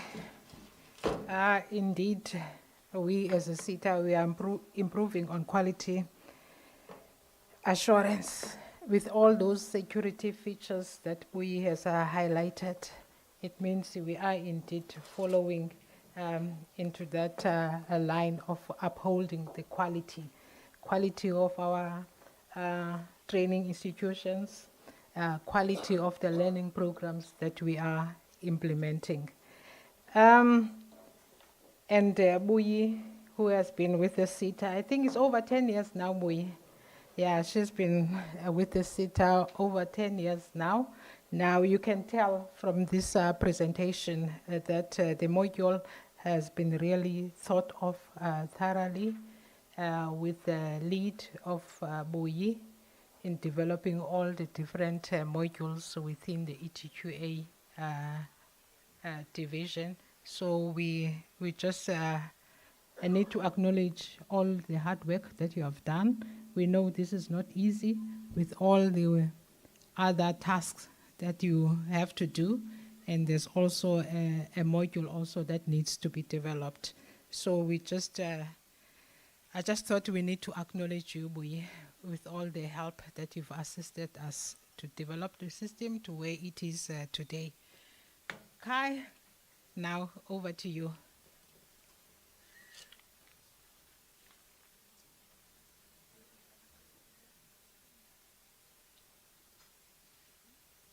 Is everyone connected? Okay.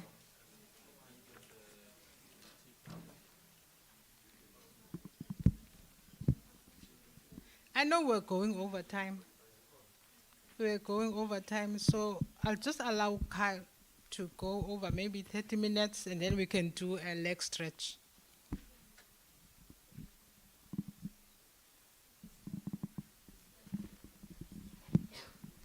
I don't know.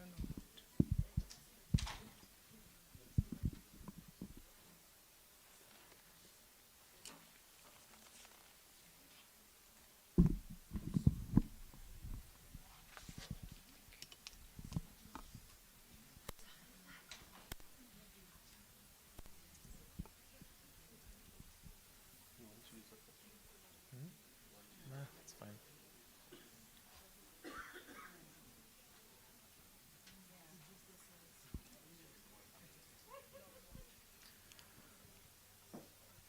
Hi, good morning, everyone. Kyle Stone from TUT. Just waiting for them to share my screen on the projector.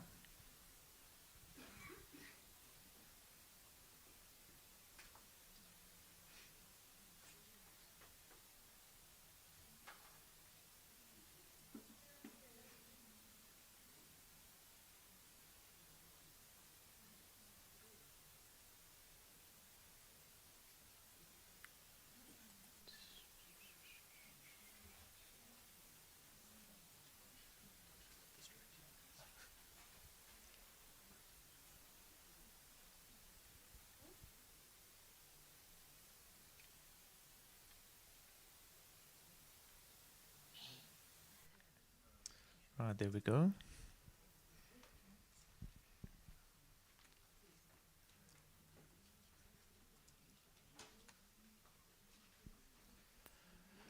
All right, so we are having to present through Teams, so there will be a slight delay as I go, so I'll try to move a bit slower so you can try and follow along.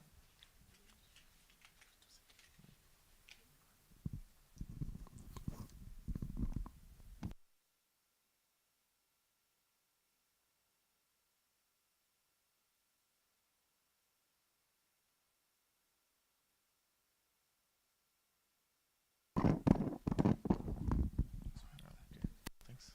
Thank you.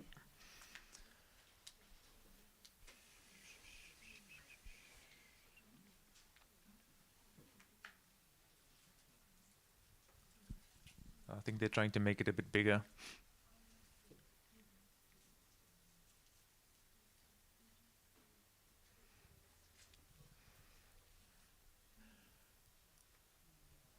That's a bit better. All right, so I'm sure you're all aware of the MICT website. It's www.mict.org.za. So that's the website you use when you want to find out how to, first of all, access the LMS as well as the 2 API links that we were speaking about. So to begin with, first of all, I'm going to go through 2 main roles on the system. It's assessor and moderator, as well as training provider. So we'll be beginning with assessor moderator, and we'll look at what to do if you want to access the system for the first time as an assessor moderator. So in other words, the MICT SETA do not have your details yet, and you're not accredited. So what would you do in such a scenario? So here we have the LMS login button. So if you click that, that's the button that takes you to the new learner management website. So that looks like this. So there's the sign in page. So if you're registering for the first time, you'll find a register button at the bottom right. And just be aware, I am using the quality assurance server for this demonstration because obviously I can't show people's personal information. So just ignore this QA over here. So the development server is the same URL as this one here, just without that QA on the front. But the link from the SETA's website takes you to where you need to go. All right, so you'll hit the register button. It takes you to our sign up page. Over here, you would then enter your first name, your last name, your email address, you specify your SA ID or your passport number, and then you choose the role. So another thing that I just want you to all be aware of is if you already have a role on the system, please don't register using a new email address. We've designed it so that you can have multiple roles on your account. So use the same email address that you have previously. If you have a role and you're trying to add a new one, you use your same email address that you currently have, and you use your existing password here at the bottom.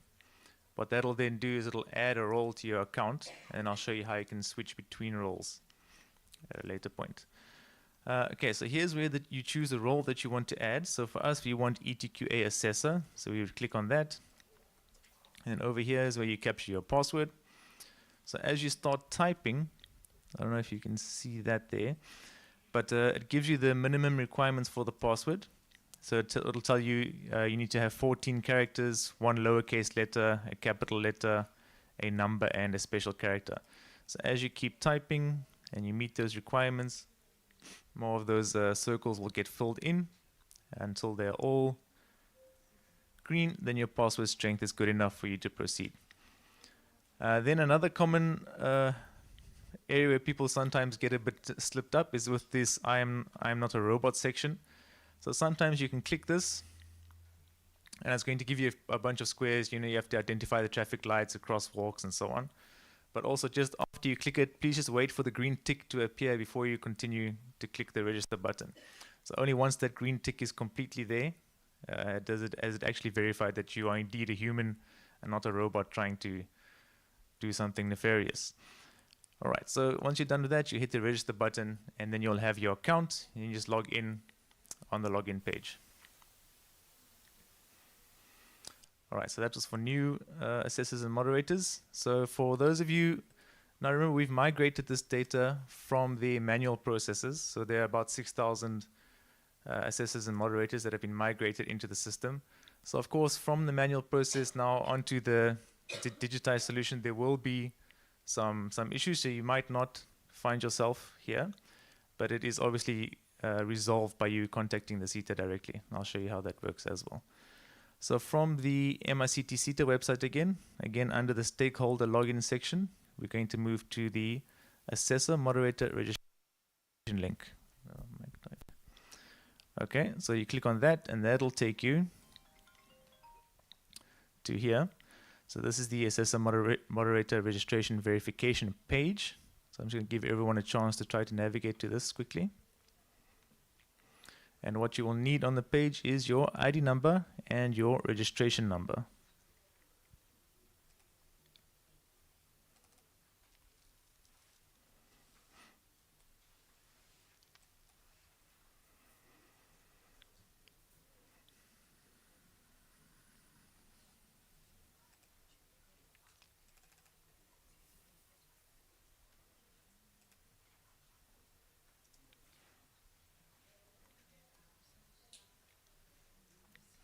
And most of you normally have to go looking for your registration number, check your emails.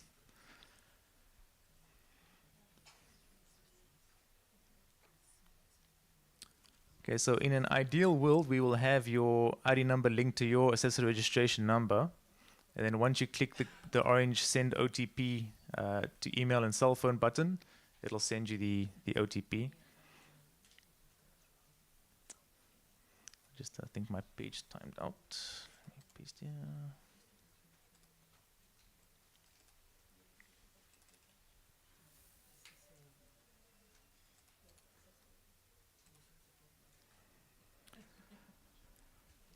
Right, so once you are ready to hit that button, you just pay attention to the top right of your screen. So I'm going to do that now on mine. So then in the top right of the screen, there'll be a little blue message that appears. So here we see OTP sent to, and it specifies the email address where that OTP went, as well as the linked cell phone number. So if these don't match to what you currently have, that is when you need to contact etqa@mict.org.za, that email over there. If you do get them, you then just enter your OTP. It's going through to software engineer's phone, 41520. Alright, so once you have the OTP, then you hit the fetch profile button. And then that looks like this. So here is your opportunity to update your assessor moderator details. So you can even choose a profile picture if you want. We have your assessor registration letter, your moderator registration letter, your title, all your personal information over here. So this is your chance to update that, make sure it's all accurate. Choose your subsectors, your address, all of that over there.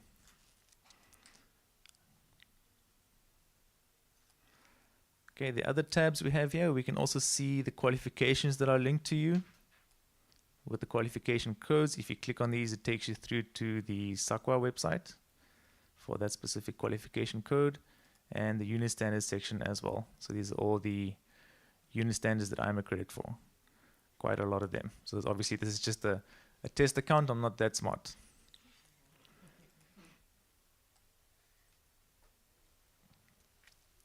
Right, but once you're happy with everything, that's when you would then agree to the MICT SETA privacy policy, and then you click again to confirm that you are not a robot, and you confirm your details. Obviously, you have to fill in all the required fields, or the ones with the asterisks on, so it won't let you submit until you've done that. I think at this point, it's normally a good time to pause for any questions.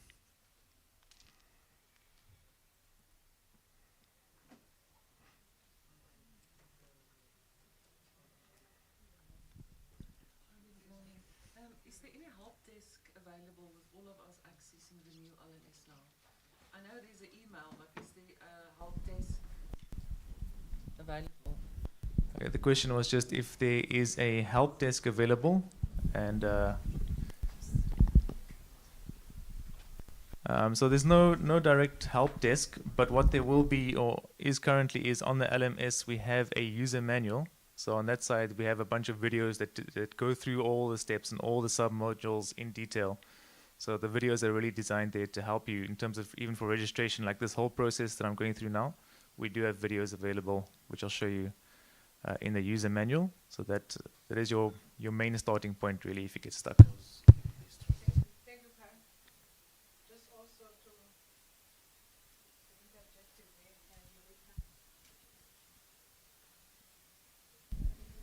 there, unfortunately, we don't have any call center as MICT SETA, but to make your lives easier, we've set up videos and manuals to assist you while you're waiting for any of our administrators to get back to you. So the manuals and the videos are very straightforward. I know we have stakeholders who never call the office. They just use the videos and the manuals. Straightforward, easy, simple English. Thank you.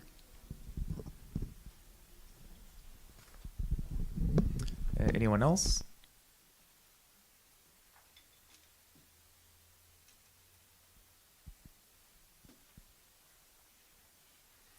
Right, I think we still have a bit of time before the tea break.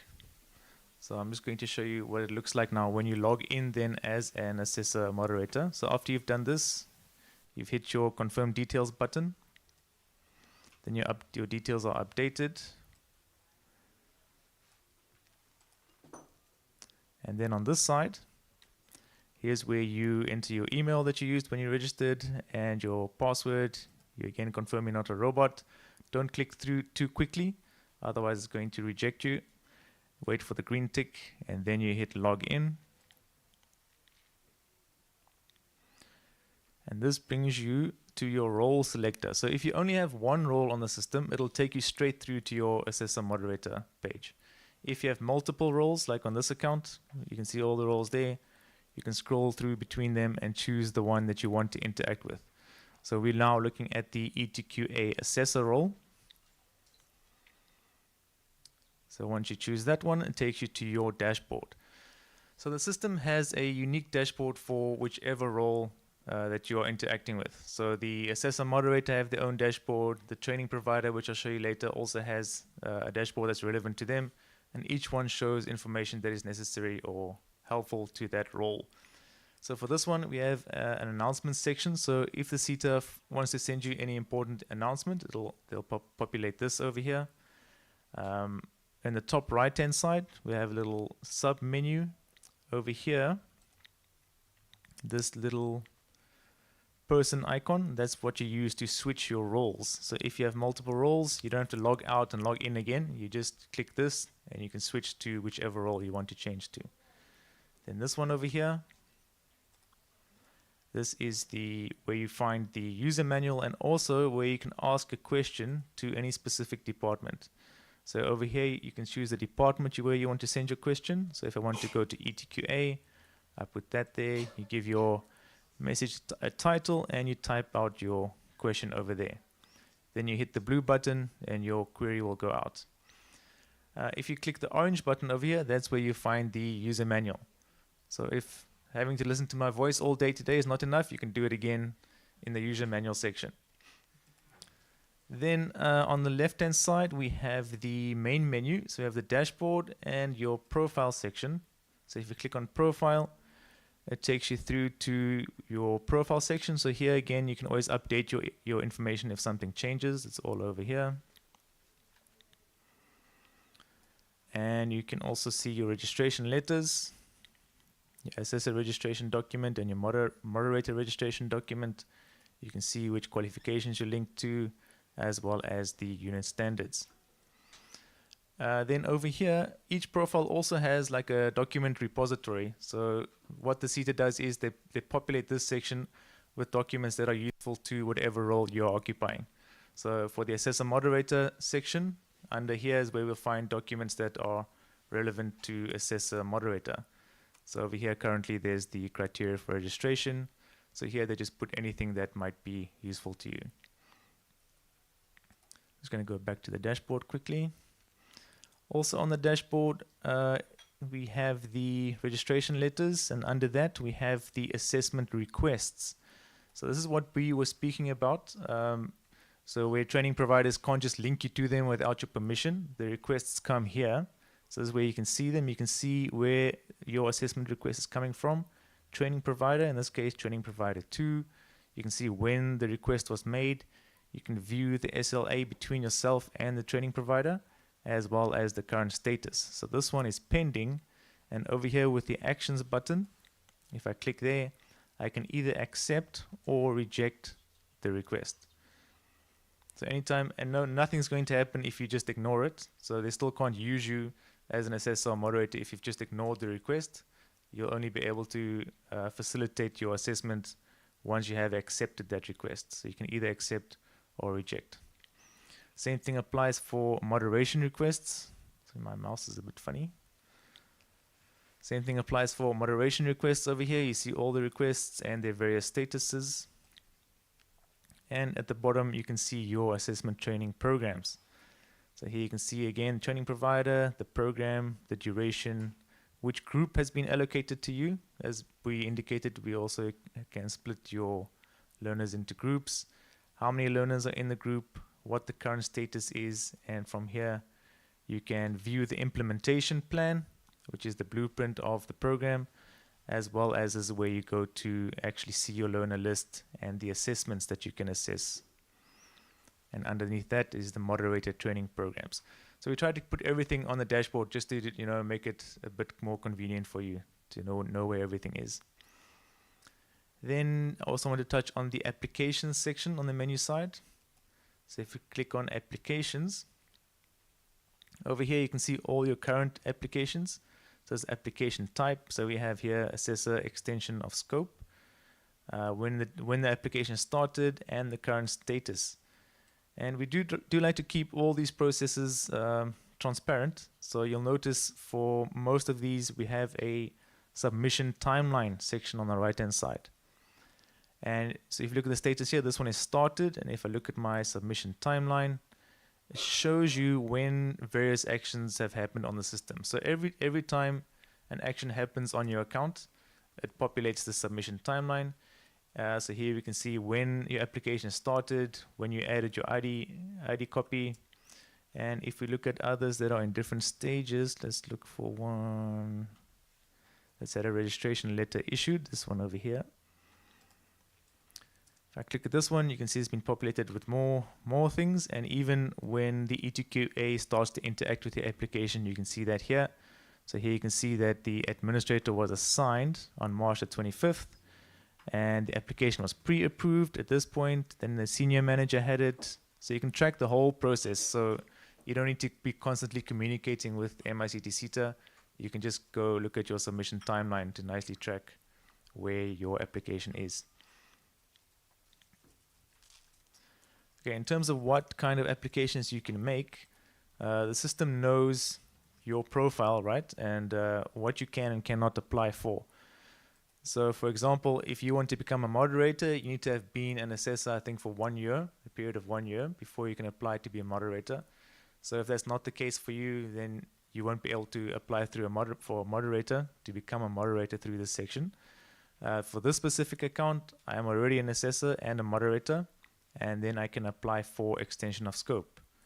So you choose extension of scope and you hit start application, and it populates here with your new application.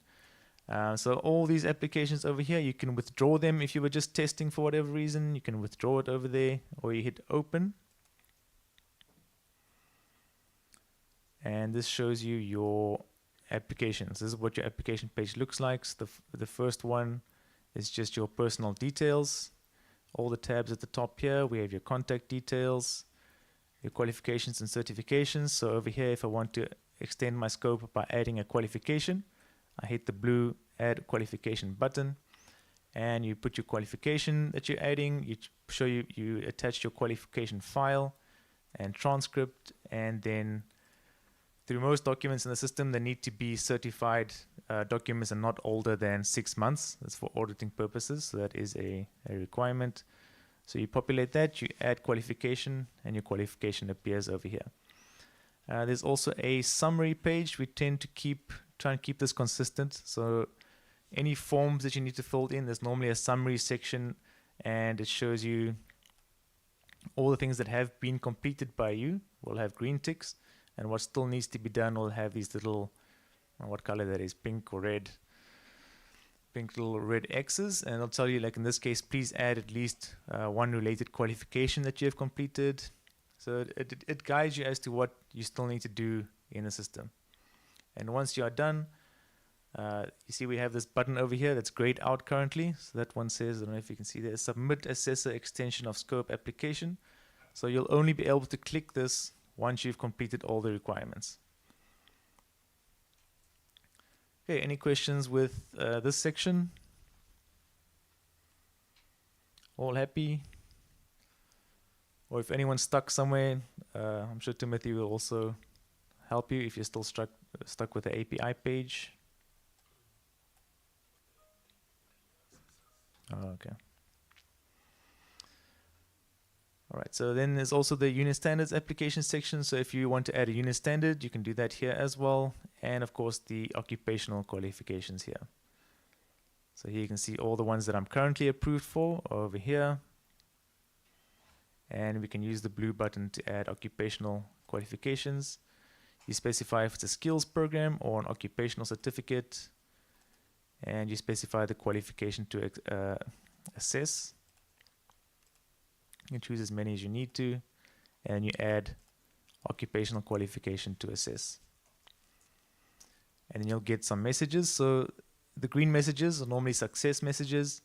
It says here, successfully added occupational qualification, cybersecurity analyst application. And the other one is application for this occupational qualification. Cloud administrator already exists. Please select another one. So it does not allow you to add, obviously, the same thing twice. All right, so that's the application section. No one has shouted at me yet, so I think I'm still good with time. So you also check here on the left-hand side, we have training provider requests. So we have the assessor requests and moderator requests also separated like that. So you can see all the requests, which ones you've accepted. And of course, at any point, you know, if for whatever reason the relationship between yourself and the training provider turns sour, you can always reject the request from this page as well. Same thing applies for the moderator requests. Looks exactly the same. So you can see which ones have been rejected, accepted, and pending.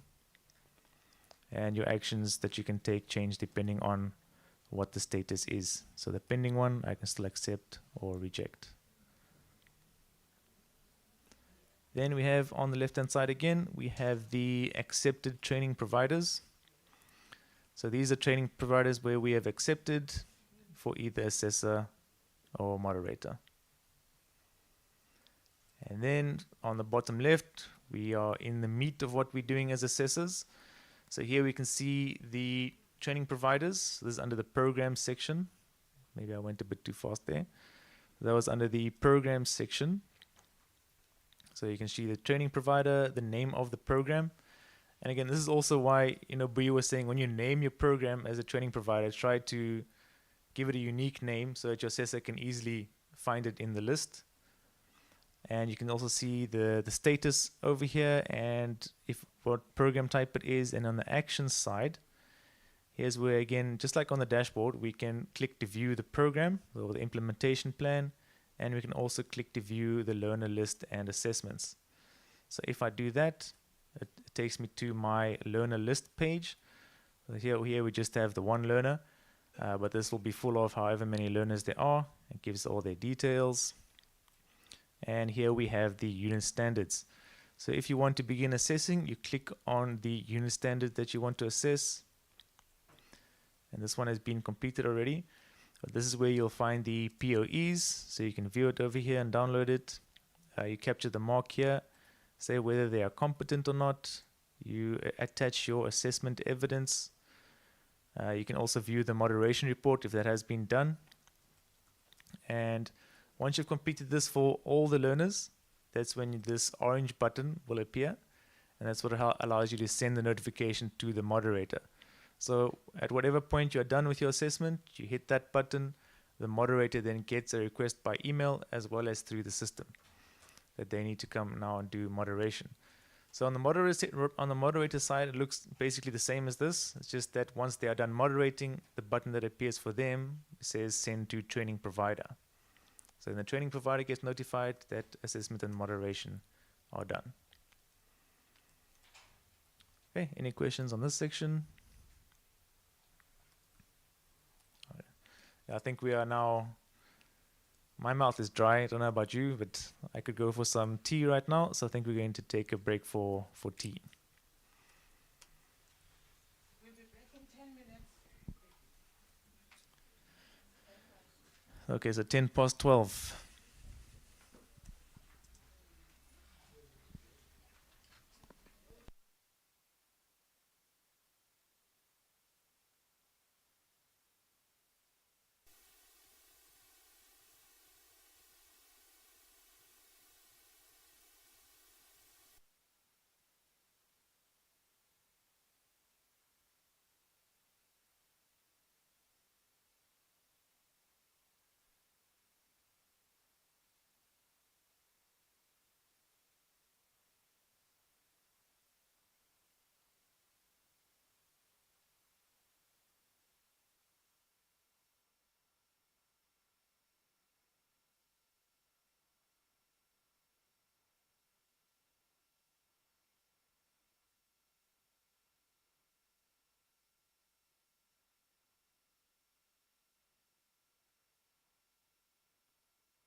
I found a love for me.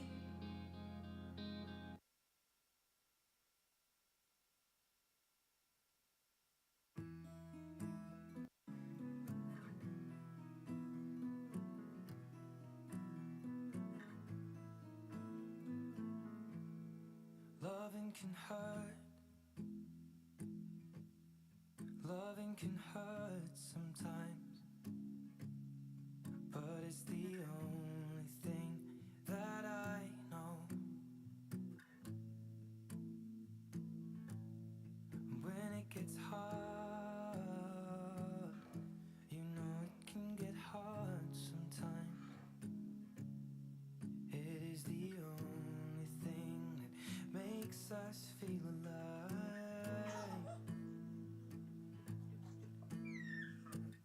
We keep this love in a photograph. We made these memories for ourselves, where our eyes are never closing, our hearts are never broken, and time's forever frozen still.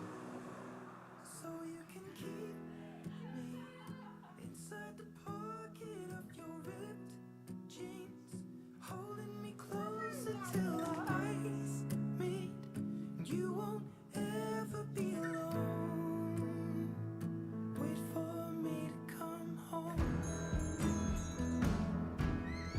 Loving can heal. Loving can mend your soul. And it's the only thing that I know. I swear it will get easier. Remember that with every piece of you. And it's the only thing we take with us when we die. Keep this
sound check. Sorry? When did the sound? When did the sound check? I think it's on. Testing, testing. Yeah.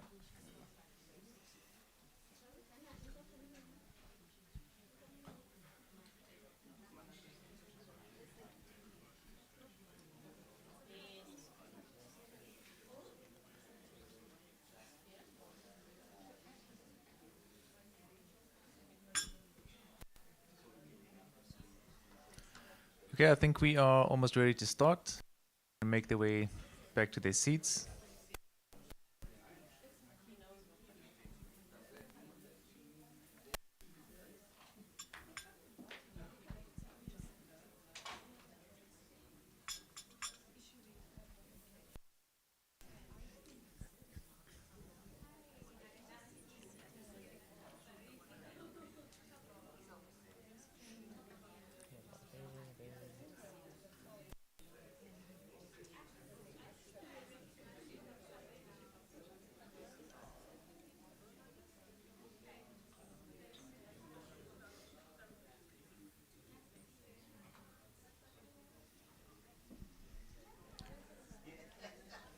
All right, I think I'm just going to start. Oh, yeah, let me just check.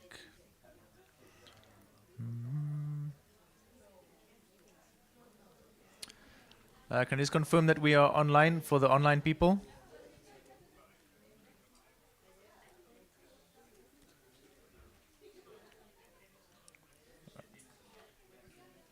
Okay, thank you. All right, so I'm just going to log out of the ETQA assessor account. So you, yeah. All right, so now we are ready to move to the training provider role. So remember, from the mict.org.za website, again under stakeholder login, we're now looking at the last link. That's training provider registration verification. Okay, that'll take you to this page over here. So training provider registration verification, and for this one we need accreditation number and the registered email address. So very similar to assessor moderator. And again, we take the accreditation number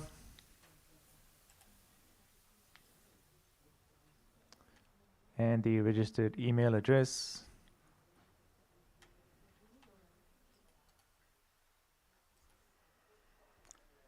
Okay, you paste those in and then you send OTP to email and cell phone. So same as with assessor moderator, you check the message at the top right, the little blue message, OTP sent to, there's an email address and a cell phone number if we have it.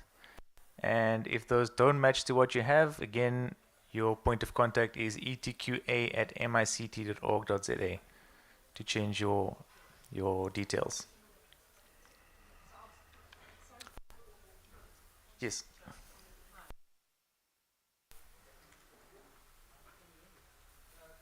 I can, yeah. So how do I confirm the email address? So I've got the accreditation number, but I put in the email address that I get information from, but it just says we don't have access to this email or cell phone number. So Yeah, so you need to contact ETQA Okay. to update it, yeah, unfortunately. Okay, that's cool. Thank you.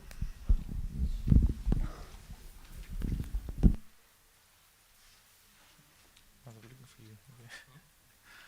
OTP.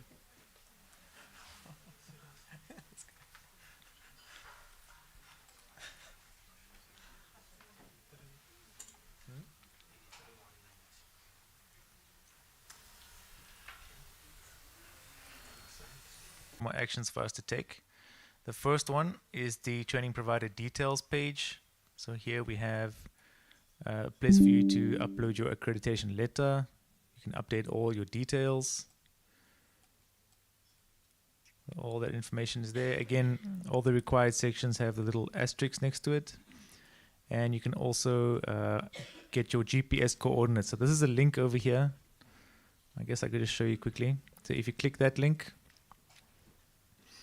it takes you to a page. So even if you are not physically at your site right now, you can use this because the internet is a bit slow. So that gives us a little dropper, so we can move this around the map and then get all the GPS coordinates that we need for our site. So you can just drop that wherever you want it to go, and you use that latitude and longitude information. Right, that's that one. I'll get to that part a bit later. Then the next tab is accredited sites. So this lists all the accredited sites. Again, this comes from the manual process, so it's not guaranteed to be 100% accurate, but what you can do is you can add the accredited training. I think I just, okay.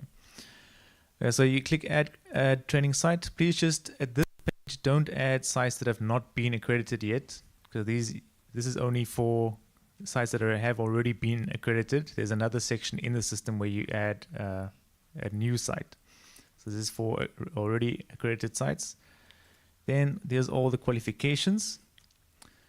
Okay, so if it's orange, it's a good sign, but we did not have access to all the electives that you have for your qualifications. So let me just show you what that would look like to you the first time you come here. I'm going to remove an elective.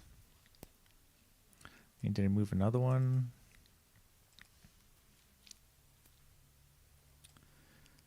And another one.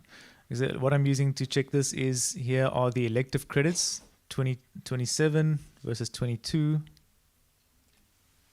And you basically just need to make sure that you have enough electives to cover those credits. If you do not, the color will be black. Okay, so if it's orange, that means you've got enough electives. To add the electives, use this green button over here, add unit standards 2, and over here you choose your electives. So you can choose as many as you want until you get enough credits. Okay, once you've done that, it'll turn orange again. Okay, so that's for all your qualifications. Then you have the unit standards section. There's no unit standards on this one, so you can do the same thing there. ETD practitioners. So here is where you can add your facilitators. There's a button to add facilitator. If I click on that one, I can capture first name, last name, type of ID, ID number, and all the necessary documents. So again, these must all be certified. Same thing for assessor. Well, not really same things, but assessor, you need the assessor registration number. So we do this so that we can already put these assessors under your profile, but the notification or the request will not be sent to the assessor at this point. This is just to make it easier later on when you're allocating your assessors and moderators, so you can choose from everyone that you've added here. So you can add your assessors, and you'll see once you've added here, like here we have Timothy, you can see the registration number, we can upload their SLA contract, specify the qualifications that we want them to assess. So these qualifications come from this assessor's profile, so we can only select things that the assessor can actually assess, as well as for unit standards, and we can allocate them to a site. So however many training sites you have, you'll see them over here. So you can choose the site and then add the training site to that assessor. You can also always delete anything that you've added over here. Same thing on the moderator side. If you click add moderator, you can insert the moderator registration number and add them in that manner. And then the first aiders. First aiders, first name, last name, etc. All their documents also here. First aid certificate, which site.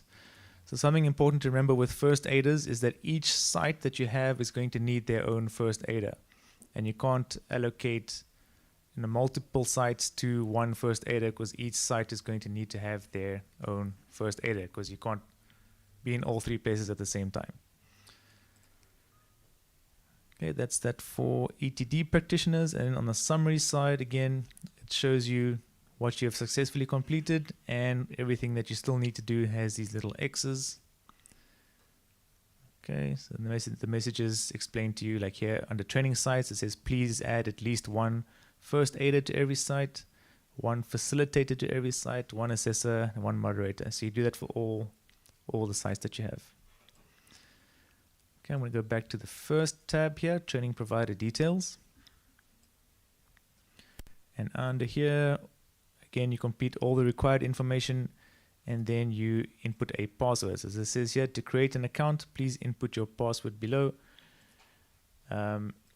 If you already have an account, just use the same password, or you already have an email address on the system, just use the same password that you currently are using there. In the first one and the second one, again, the password requirements show up there for you. You need to agree to the MICT SETA policy. Once again, not a robot.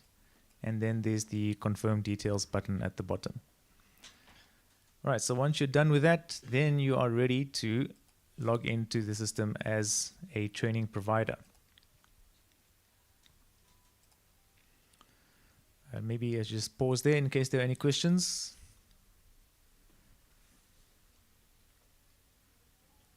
All right. Okay, so again, username, password, log in, choose the role that you want. Now I'm looking at training provider.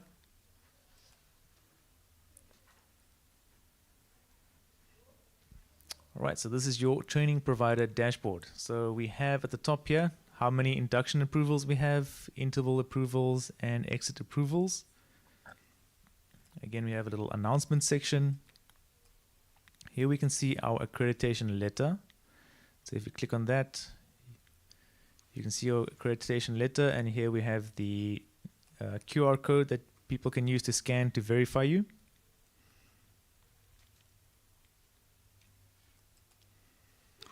As well, we also have an accreditation logo. So this logo is just a nice little logo with your accreditation number that you can use for your website. And here we have the learning program requests. So much like assessors and moderators need to accept or reject requests, the same applies for you as a training provider. So here you can see the request from a company, the date requested, what type of program, is it a short course, learnership, bursary, etc. What status it's in. If it's pending, I can accept or reject the request. If it's accepted, then I can only reject. Here we have our current learning programs. I can see the program name, how many learners, the duration, and the status. So there are very many different statuses it can be in. So this one is exit verification requested. This one is pending. The green ones are in progress. Yeah, I've tried to color code it so you can easily spot the different statuses. Here we have the induction verification requests and approvals. So this one currently doesn't have any. And the interval verification approvals has this one. You can see it's completed and we can view it over here. And here's the exit verification approvals as well. So that's all on the dashboard. Again, you have a profile section where you can update your details. And we have a section for training provider documents. So remember, each role also has a little repository where the SETA can place any documents that they think you might find useful. We'll go under there. Then we have the applications section in the main menu. So if you click on applications,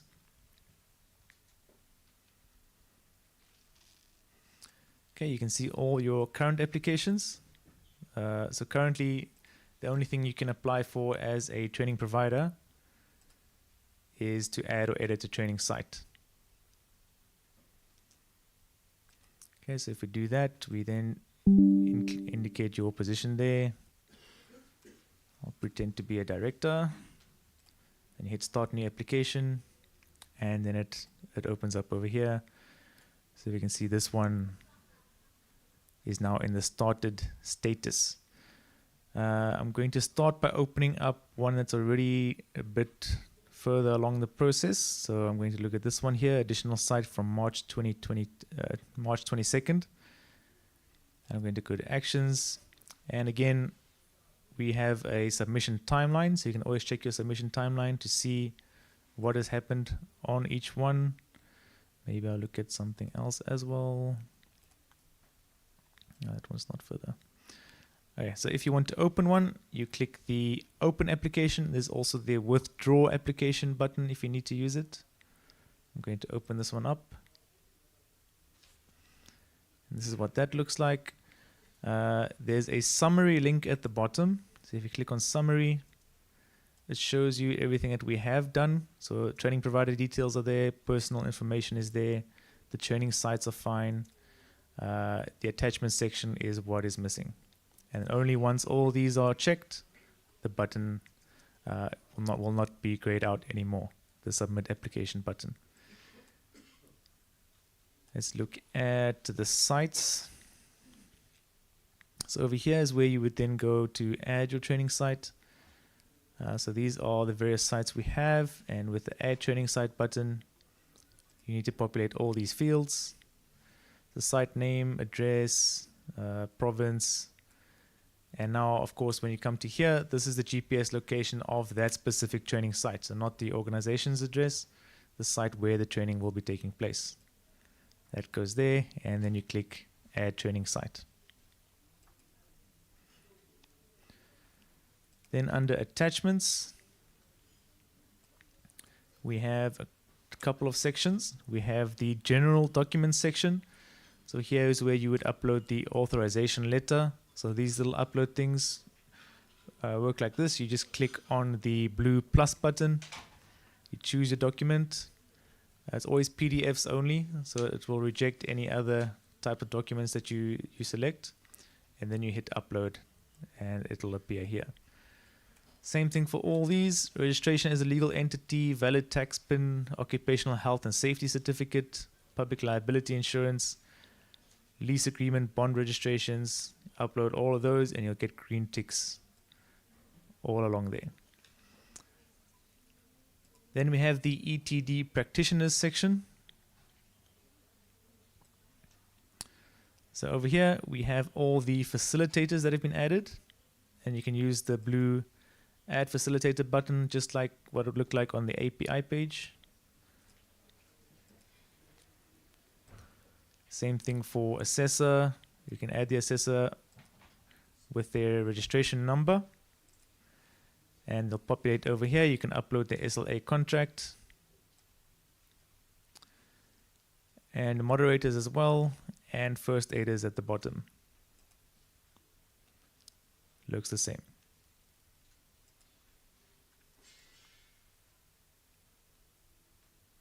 So those are all the ETD practitioners for that site.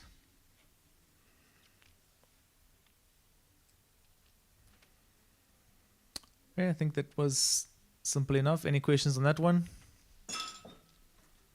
Oops.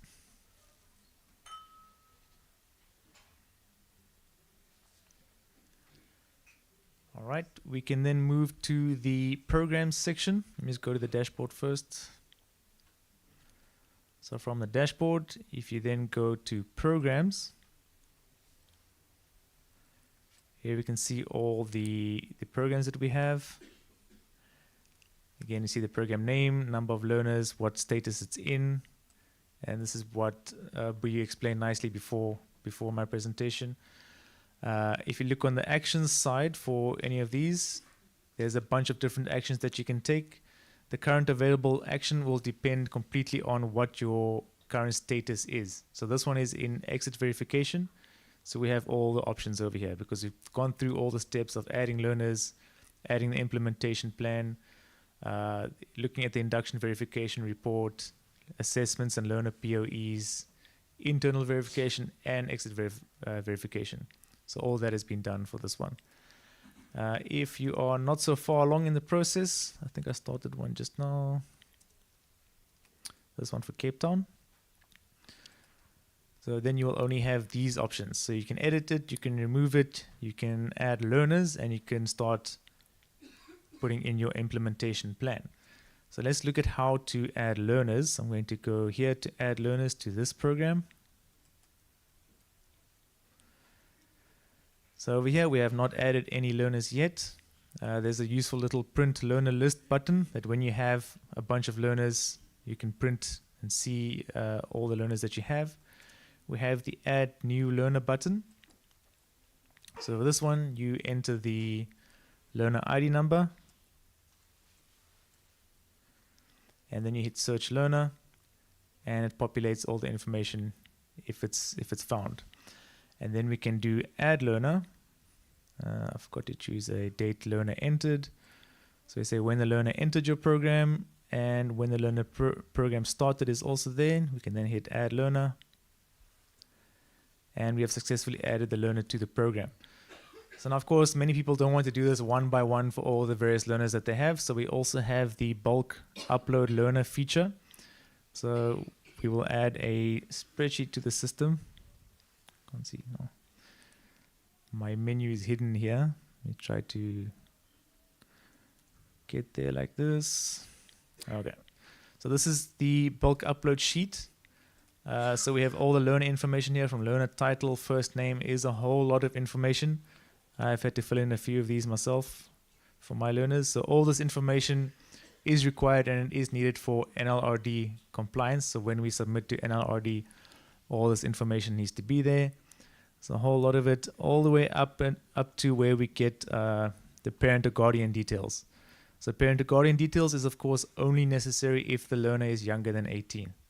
If they are not, then you can leave that that part blank.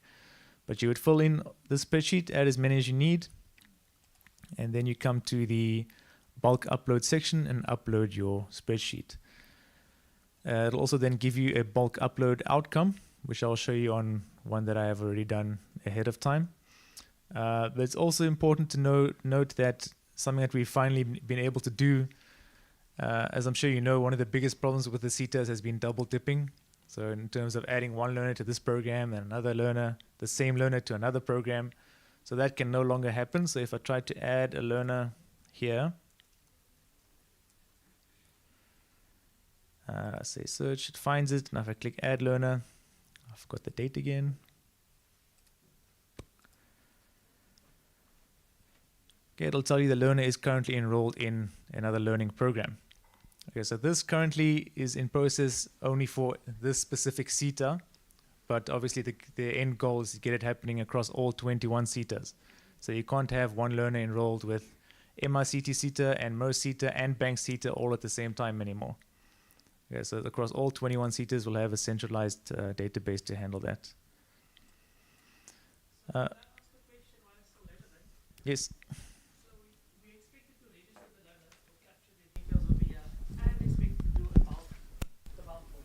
No, the bulk form adds them. So you can just do the bulk form.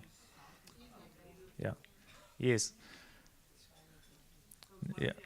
Okay, that's fine. So either you're one at a time with the blue button or all at once with the bulk upload learner button. Okay, so now I just want to show you what the bulk upload reports look like. Okay, there's another question. Yes. Sorry. Is also relevant at this point. So if I do a bulk upload, would the bulk upload and they do the check against a learner that's potentially already registered somewhere else, would it then kick one of the learners out? Would it advise which is the learner that has been picked up somewhere else already? Or yeah. Yes. So let me show you. I'll show you what the report looks like. So I'm going to go back here. It's just a useful way to navigate. There's a little link here as well, so you can see it goes from dashboard to list of programs. So now I'm going to look for another program where I've already done a bulk upload. Let's see, with learners. Now this one of 4 learners. I'm going to go to learners here. So there's just another program that I have where I've used the bulk upload. And you'll see once you've reached your cap of learners as well, we can no longer add new learners until we remove one. So obviously another thing that we've had to cater for is learners, they can also obviously exit at any point, right, for various reasons. So we have the ability to remove a learner. When you remove a learner, you capture the reason for why they're leaving as well as when they left. Now, as for the bulk upload outcome, I'm going to show you what that looks like. So if you click bulk upload outcome, this is what it can look like. So you'll either have errors or warnings. So for this specific one, we had a bulk upload sheet with 7 learners. So for all the learners that were over the maximum amount of learners that we could add, it just didn't add them. It adds the first however many learners you have available. So the rest, when it says error, it basically means that learner was not allocated. The warnings that you can get here. So this one says the supplied email exists in the database. Please input another email address. Supplied date of birth does not correspond to the ID date of birth. So that's just a warning. We put it in, but we give you the warning there so that you can go back and correct it. Error, supplied learner ID number is not valid. Please correct it and resubmit. So error again means that we have not added the learner to the program. And in this case, this is also where you would see the error like, okay, the learner is already enrolled in another program and they will not be added. So you'll see it over here on the bulk report section. I think I've answered your question.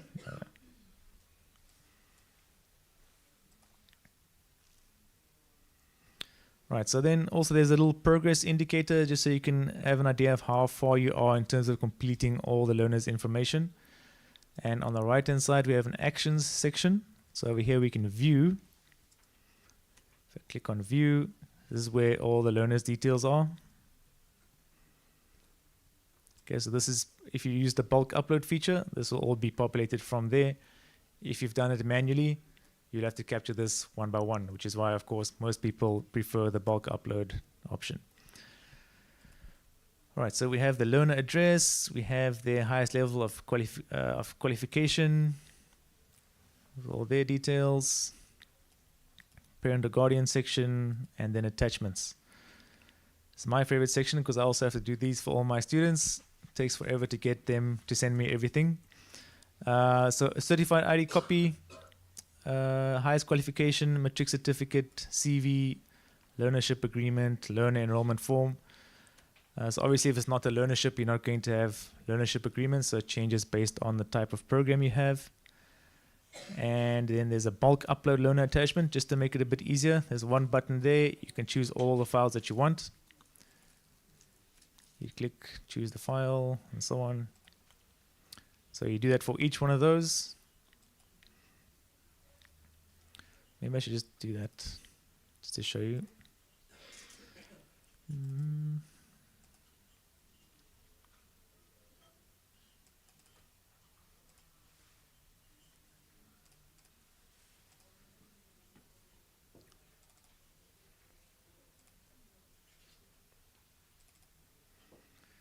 And you hit attach documents.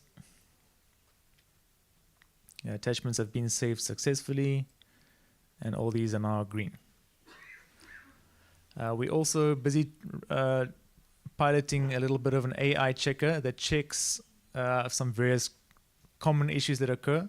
So things like people uploading documents that are not certified. So the AI can tell you, it can flag it at this point already. As soon as you upload, you get a little red message there saying, it appears as if this document has not yet been certified. It'll also tell you the ID number in this document doesn't match to the ID number of the learner, just to help you pick up problems already at this point so you don't get them later after you've already sent it through to your advisor, just to help the process a bit.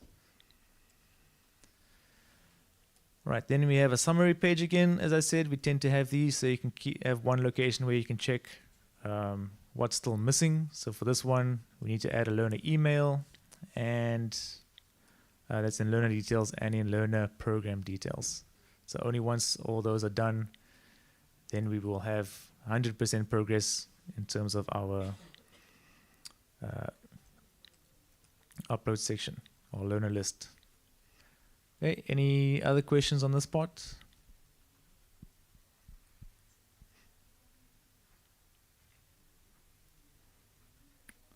Programs.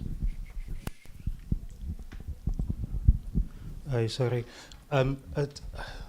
Just going back to your validation part, when you were saying it were validating only against this SETA, not the others, is there a time frame on how long that is going to take?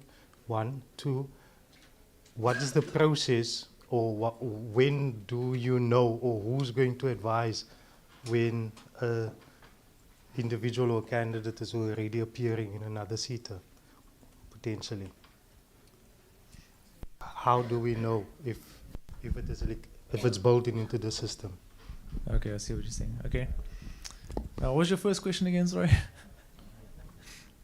No, it's all just one question against the validation. So is there time frame for getting the other SETAs involved? Right. Or when is that? So currently we are trying to onboard some of the SETAs before the end of the year, but it is a quite a complex process. It's going to take us a while to get them all on board.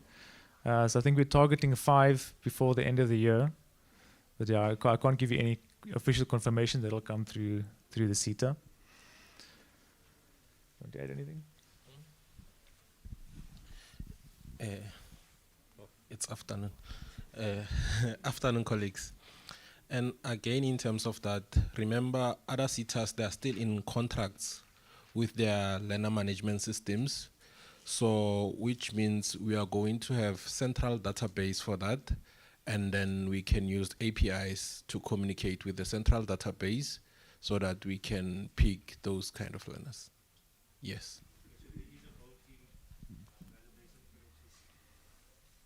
Yeah, so the validation, we will only be able to do it once you're adding learners into the system. So as soon as you try to add a learner, it'll tell you this learner is already in MERSETA. Okay, so we have looked at learners or implementation plan. So your implementation plan is just like a blueprint of your program. So if SETA has a little bit of an overview of what's happening in your program, and these are all the different things we have inside the implementation plan. There's collaborations. So under the collaborations section, you can add a training provider that you are collaborating with. So over here, you enter the training provider identification. However you identify the training provider, if it's STL number, you choose that, and you enter the training provider identification number. So once you do that, they will appear here as a collaborator with you. Then we have the unit standards section. Okay, so these are all the unit standards.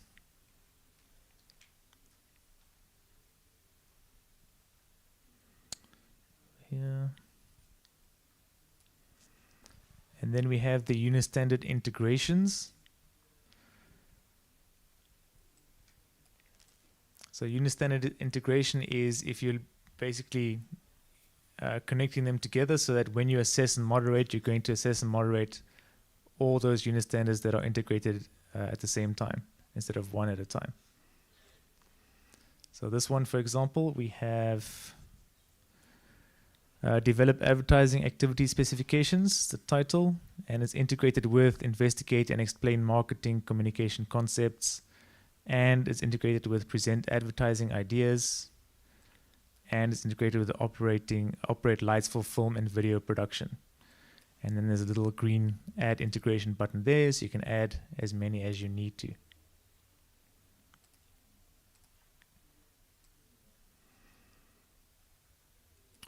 Then we have the learner groups and ETD practitioners.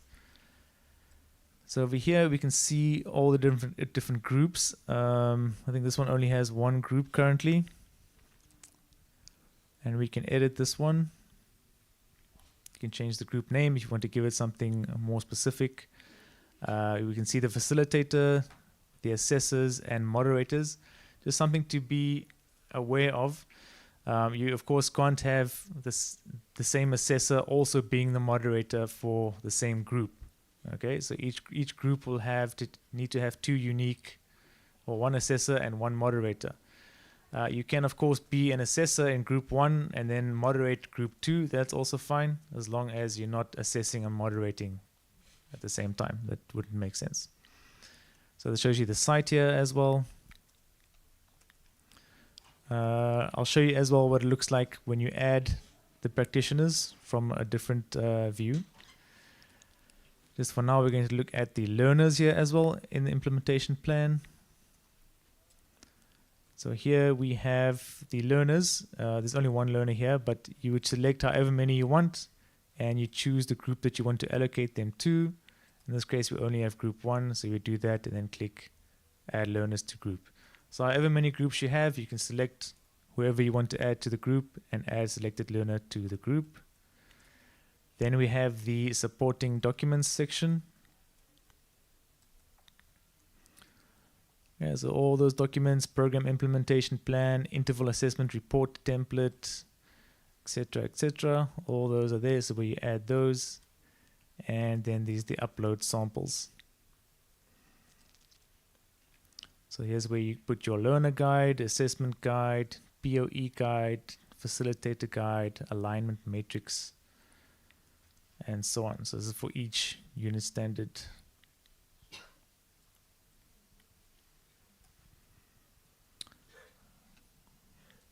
Okay, I'm going to go back to the list of programs again, just to show you one that's not fully completed yet.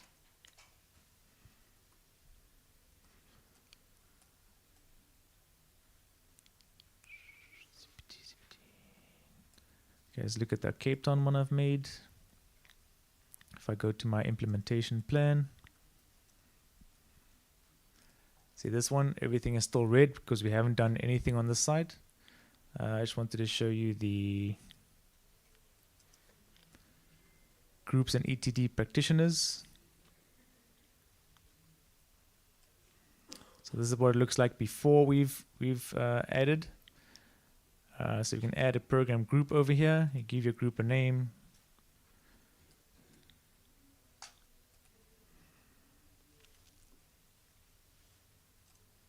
So now we have group 1 and G1 now that I've called it. It's probably not a good idea, so I'll make this one G2. So you can add as many, oops, closed the window by accident. So you can add as many groups as you need or want. I've just edited that group name there. Now we have 2 groups, and to each one of these groups I can add a facilitator. And as it does that, you'll see that the details appear there. When you click here and you add the assessor, here's where, remember when we're using the API where you could already add your assessors and moderators, this is where that list comes from. So if you select assessor from your list of assessors, and then you click on add assessor,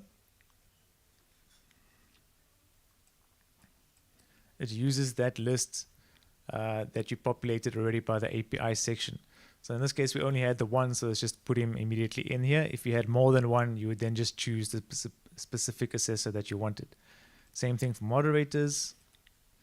And if you want to add a new assessor or moderator, you can also do that using their accreditation number. So you choose that option, click add moderator. Oops, broke it there. We're busy updating the QA side, so I think I broke something there earlier. But yeah, so you enter the assessor, moderator, and registration number, and then it will add them there. So this is the point, of course, now where the assessor moderator will get that request. So then they'll get a request, and then from there they'll either accept or reject your request.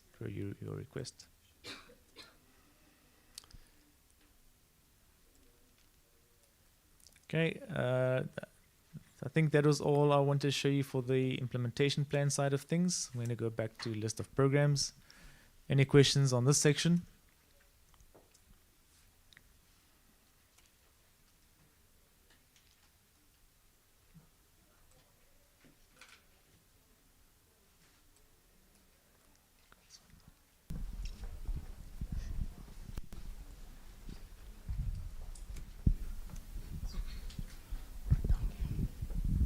Afternoon. Let's say we have enrolled Learner X for this financial year for a skills program, and then next year, the following financial year, the same learner happens to get an opportunity, maybe it's say a full qualification. On your side, validation part, will the system accept the learner, or it will recognize the learner as having partook the qualification? Yeah, that's a good question. Yeah, so the system will know already that the learner has already completed that. It will not allow them to enroll for that again.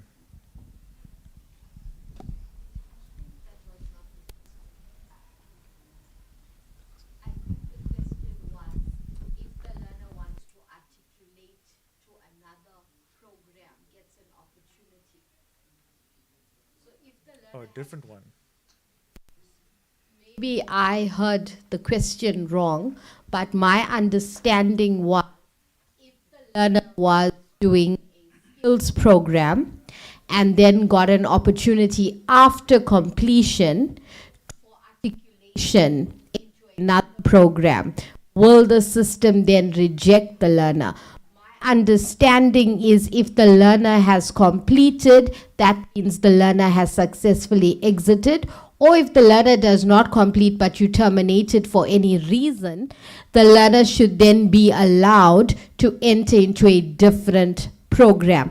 The system by no means will stop articulation in terms of furthering your studies.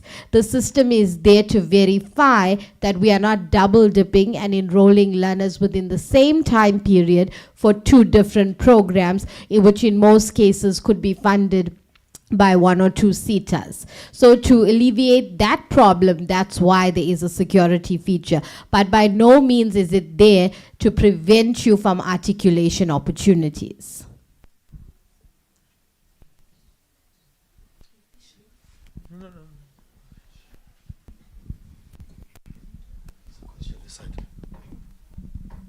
Thank you. Sorry, who do I address the question to?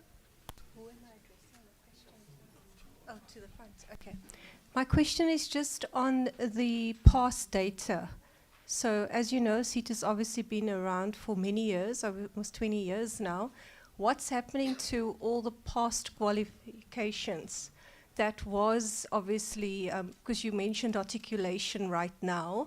So, you know, I'm happy with what's happening for the future, but I would like to know what's happening with the past data, because at the moment, you know, you as a provider, you have to go back in your data and files, etc., because there's nothing on the SETA side because of the previous system that was obviously taken down, etc.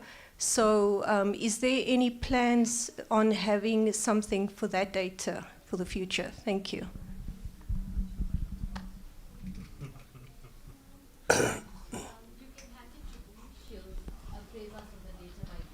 Okay. Yeah, I wanted to clarify that about the data migration, but we'll take it over to my colleague here. Thank you. Thank you, Itu. So we do have the migrated data. Remember that we have to report on an LRD. So the data, it is available. At the moment, we have been uploading it into the system in bits and pieces. So once the migration has been completed, the information will be there. But we urge you, should you find that there is data missing and it has not been migrated into the system, as indicated, we are still going to have teething problems with the system, and we need you to be there with us once we go through this transition. So if you see that there is a learner that was verified some time ago and the details are not captured, if you could please capture that information so that we always have it in the system, we would really appreciate it. But your data still exists. That's why you are able to use that API and log into the system. So we are busy migrating the data into the system in bits and pieces. So there is, we just recently submitted our NLRD report to SAQA. We're just waiting for approval. That data will also be migrated into the system. Thank you. Is it fine, ma'am? Are you okay? Yeah, okay. So will you inform us when it is there, so we can go back? Because it's obviously going to be years of data.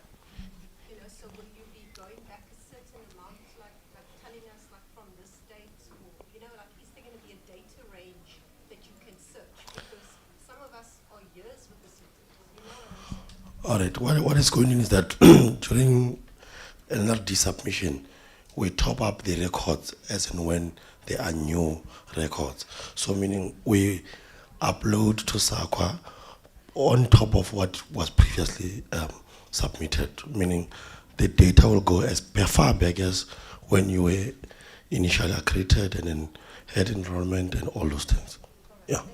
But as my colleague has indicated, should you find that a certain group of learners are not reflecting on the system. So please feel free to contact us, then we'll deal with it case by case in that case.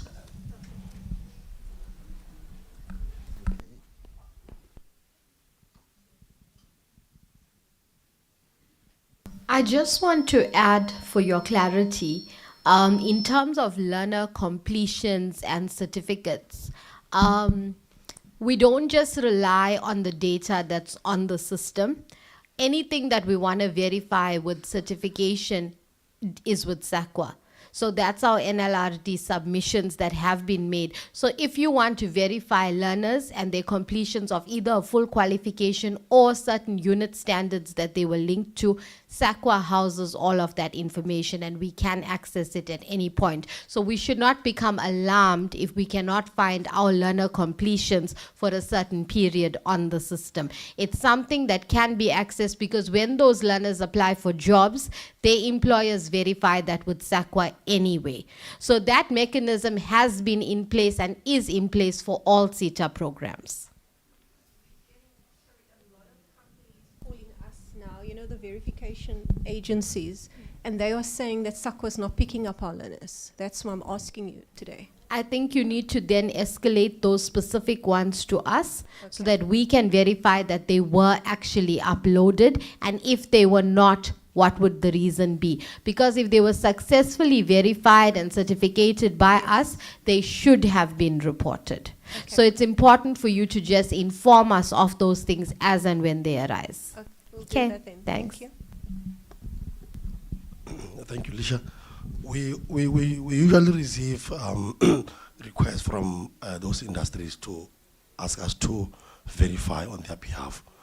So the reason why you find that maybe sometimes when they go to SAQA, they can't find any of their learners. So there's what you call a rollback. So the information that the team is taking you through now, in terms of capturing and verifying your records are updated. Because should there be certain fields that are not reflecting as per the system is being instructed, then a SAQA system will reject that particular training provider information. So meaning that will affect the learners that are under that particular institution. So that's why we're saying, please let's ensure that we verify and check correctly if everything is captured and updated, so that when we, in the submission period, we know that everything will smoothly go through, then all learners will reflect there.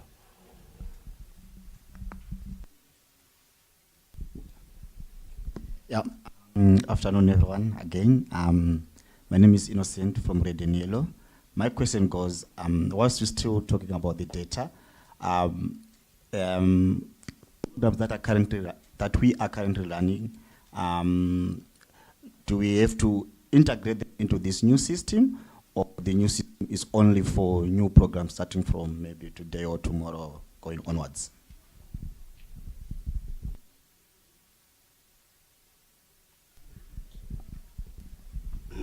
Oh, thank you about that. The current learners that we are implementing the programs on for them, they will also be part of the data migration we are talking about. So the system will be effective as of 1st of October, right?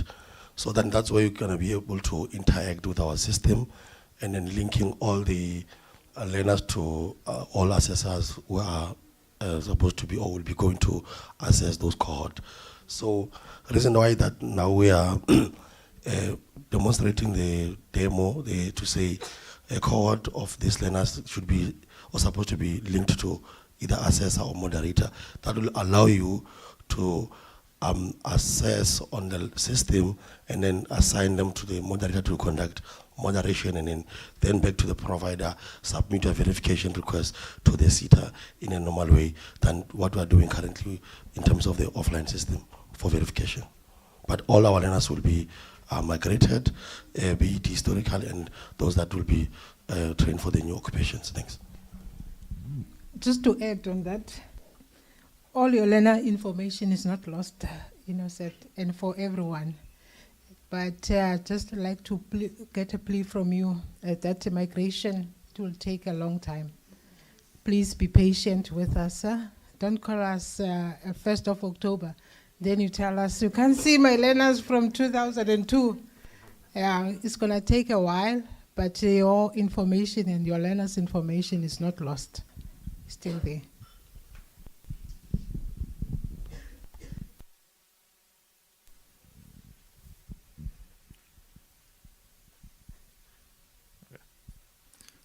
All right, thank you. You can switch back to my screen.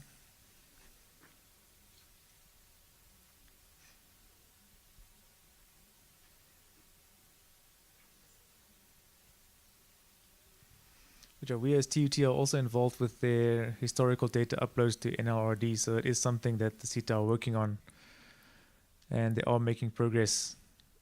But it is a long, tedious process. All right, where was I? Training program for learners, this one, and we're about to start looking at the assessments and learner POEs section. So if you click on assessments and learner POEs,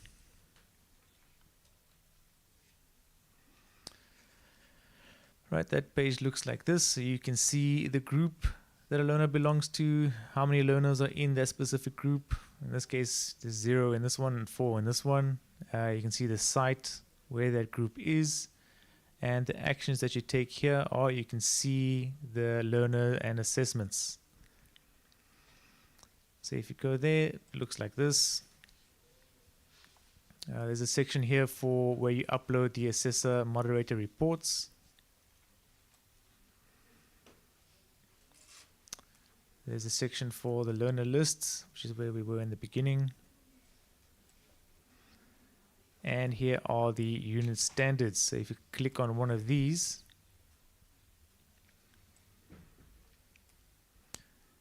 here we can upload the POE for a specific learner. So this learner is Mark 2. They are active, and we can choose the file here and upload all of them at the same time.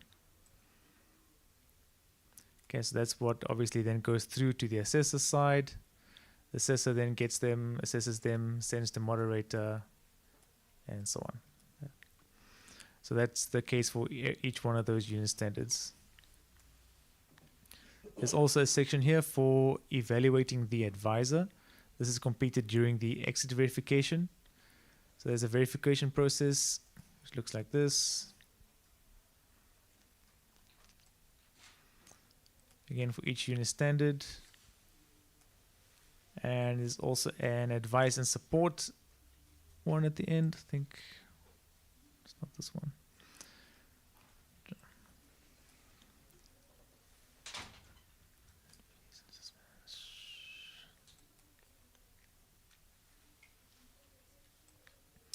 Okay, I'm back to my training programs page. Let's look for one with an interval verification report or induction list. I forgot induction, my apologies. So we can look at the induction verification report that comes after you have added your learners and done your implementation plan. And so this is what it'll look like once your report comes back to you. So of course, now we had a question relating to this earlier when the QCTO was doing a site visit. Now when SETA does it, you'll get it looking like this. You can view the report, and then if there's any problem on your side, you can use this return induction verification report button. So once you click on that, you can specify what your reason is for returning the report. That then goes back to them, and then they can respond to that. So there's a whole back and forth process until both parties are happy. And once both parties are happy, that's when you can proceed to the next stage. So if we look at the compliance checks section over here, if you look at site compliance evaluation, these are all the criteria that they use. So this one was for accessibility. There's an evidence section, so access for people living with disabilities, including wheelchair access and lifts. There's a yes or no. And then if there are any comments that they want to add there, that's where that section, that's what that section over there is for. So if you have yeses, that's good. If there's no, you check the reason for the comment, and that's what you can then reply to when you return the report to them. So there's one for site compliance, there's one for learner details. So this is, for example, is the learner list complete? This is normally where mine comes back to me because I forgot something, and the message there will tell me what I need to do to rectify. We then have the samples section. Okay, so here's where they look at all your learner guides and assessment guides and so on and give you feedback on that one. So here it says, were the samples approved? In this case, yes, and a comment. Same thing for the learning material. Okay, do you have a full copy of SAQA qualification skills program available? Yes, we do. And if there's a no there, they'll provide a reason. So we also force them on their side to, if they do say no, to provide a reason for why that is.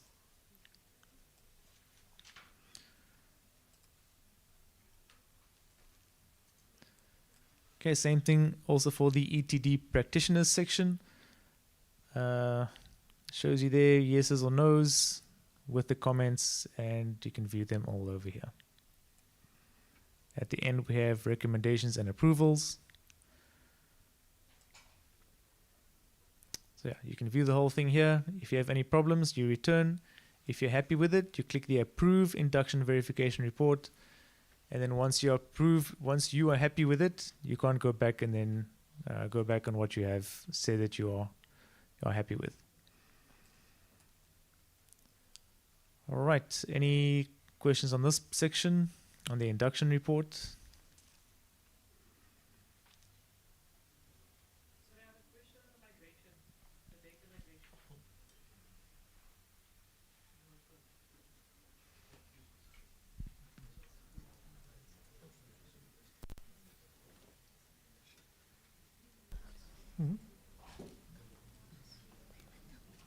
Hi, it's Nash here from Red Academy.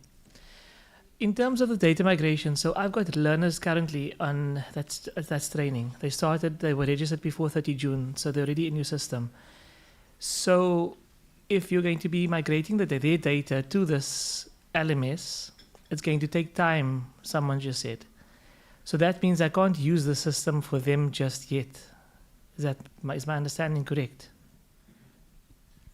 No, you can definitely use the system. In fact, you should be migrating them to the system. Am I migrating them or are you migrating them? I think it's Hi, sir. Yes, because they enrolled before 30th of June. Yeah, remember our accreditation was expired, so we can't, after 30th of June, we couldn't register anyone. So what I'm trying to get at is, it is likely that I will be using the system for QCTO, because I can't register any of my learners on my current accreditation. Is my understanding correct? Sorry, just to confirm something before you answer. Is the program the learners are enrolled for the one that is part of the extension as per the Gazette from the department? It's not part of the extension. Is it BA related or some? It's software development. Software developer. It's not on there. Yeah. But yeah. NQF level 5. Yes. Remember when I did their presentation, I did indicate that training providers whose accreditation is expired will also have access to the system. Obviously your learners were enrolled before the 30th of June, so you will have access to the system and you have to upload the learners onto the system. We are not going to migrate your learners into the system because they are sitting outside of the system at the moment and we have not verified them, so we do not have access to that information. So this simply means that when you receive, when you have access to your system, please upload them into the system. Thank you.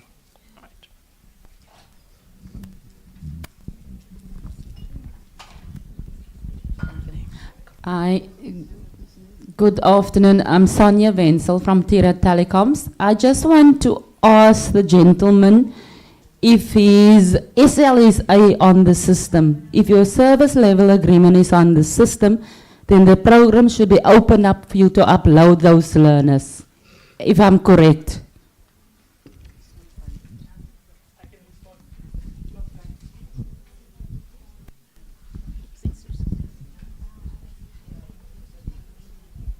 So I've got logging in issues at the moment, so nothing is on the system at the moment, like with this new system, the LMS. But what I was just trying to get at is there was one comment made to say that data migration is going to take time and they can't give us a time limit. So what happens to my current learners? Because my learners started in June, they'll finish in June next year.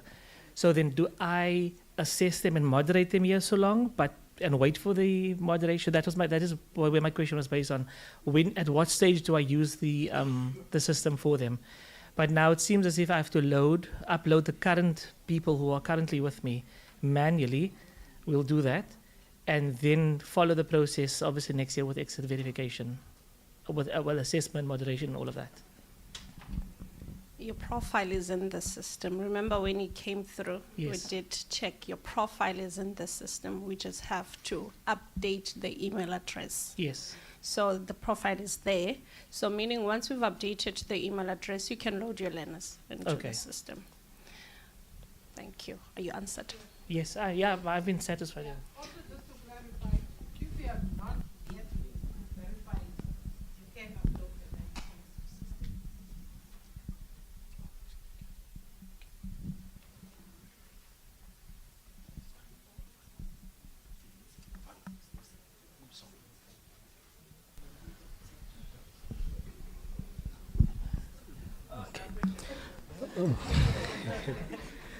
All right. I'm Makoni from Simba Skills Consultants.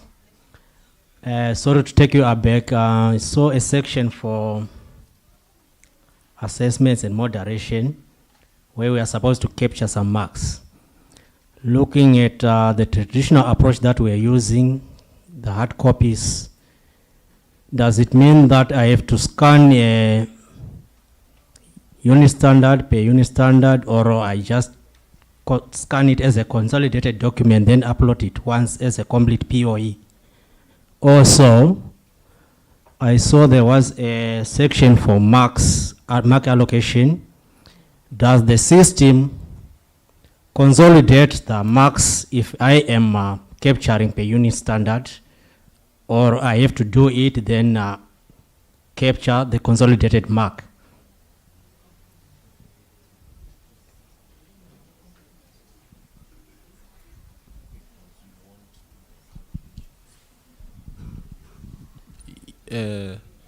When you are capturing your marks on the system, we only give you an option to capture the percentage, because different entities, they do calculate their marks differently. So we won't put, maybe your test is out of 20, someone will do a test that is out of 50. So we need to put those kind of dynamics in the system. So we only cater you to enter the percentage of the marks. I am partially answered.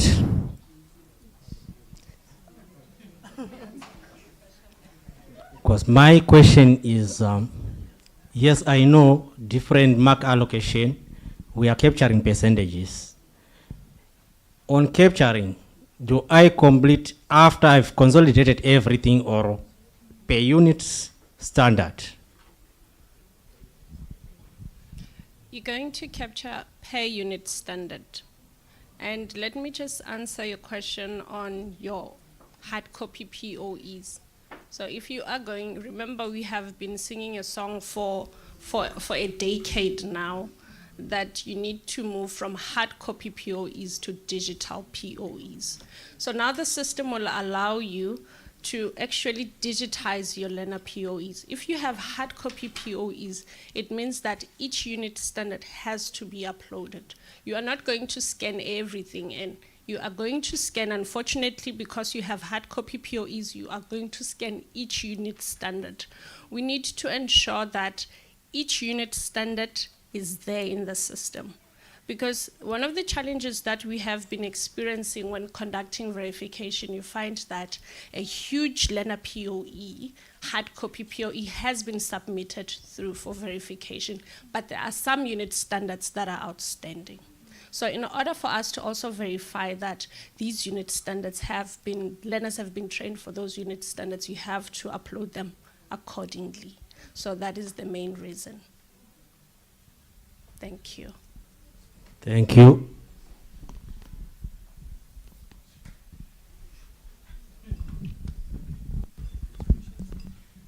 Okay, sorry. I thought it was clear, and then the last, not this question, the one before, made me confused again.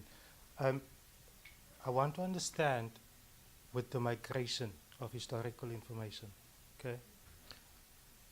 Is there a cutoff? Because I thought once that was already, even if we enrolled them and they started up until October, or whenever it goes live, the migration will happen from your side. Now it doesn't sound like that's the case, because we would still have to upload the current ones that have started potentially from June already.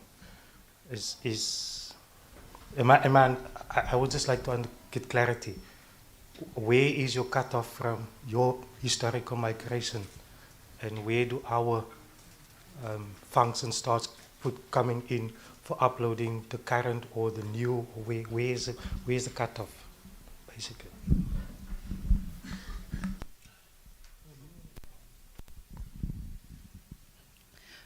Okay, for your learners that have been verified, that you have received certificates, those learners would obviously be reported on NLRD. So we are going to migrate all those learners.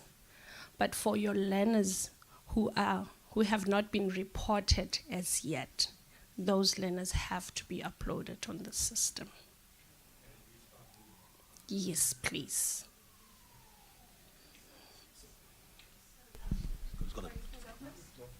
I just wanted to confirm on that. So, in other words, if you're getting verification in September, then they don't need to be uploaded because they've been verified in September, and then you will upload them in your system. Is that correct?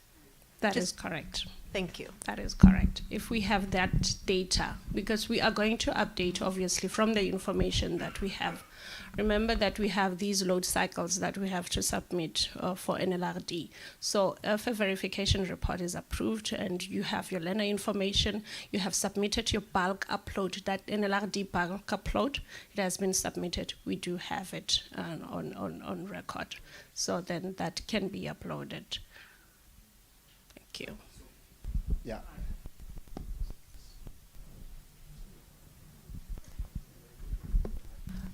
Follow-up question.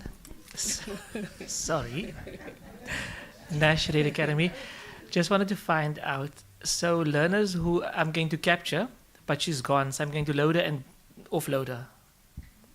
So I've got a determination within 3 months. Started in June, left in end of July, August, whatever it was. So I'm going to have to upload her and then remove her, because she would need to be recognized for this unit standard she's already completed, if I'm not mistaken. Okay, remember, if maybe, let's say, from the 27th of June, you had 20 learners enrolled, right?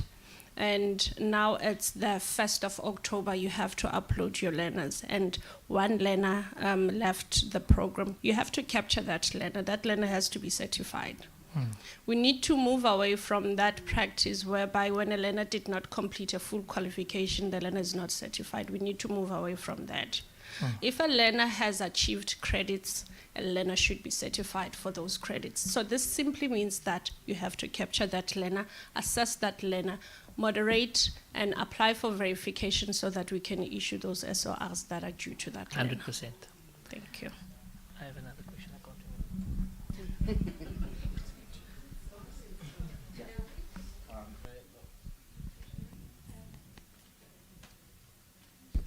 Yeah, so I know you provide some clarity on this, but I just want you to be more clear on it. There's one of the providers back there who said, we talked about the percentages and the uploading of unit standard, like uploading of one standard, for all unit standards for the qualification. So my question is, I know the system provides an option of integrating unit standards. So if we use that option of integrating unit standards, does the system allow us to merge those unit standards that we've integrated and upload as one PDF document? The system does allow you to integrate. It does allow you to integrate. I believe that Kyle has gone through that, where he added 2 unit standards and showed you that the system is able to integrate. So you will be able to do that from the system. We've taken that into consideration. Okay. Would you like us to go back to show you the integration? No. I just wanted to know if I'm able to merge those PDF in standards of learners and up. All right. And, Okay. yeah, as an integrated Definitely. module. Yeah. Definitely. Okay.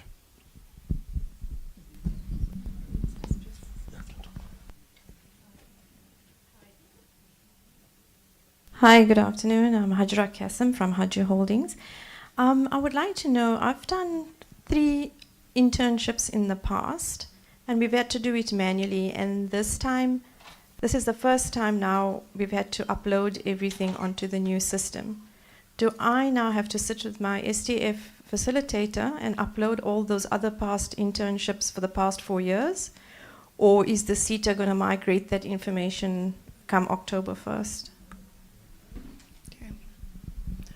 Are you referring to internship or learnership? Internship.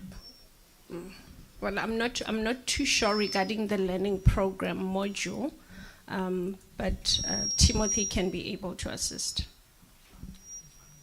Unfortunately, on the learning program, we can't go back.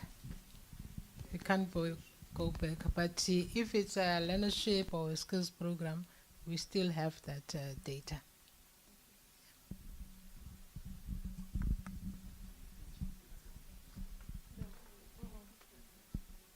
So the ETQA module is dealing with all credit-bearing programs, which is your skills and your learnership. The internship is not a credit-bearing program. It's a learning program, but it's not a credit-bearing program.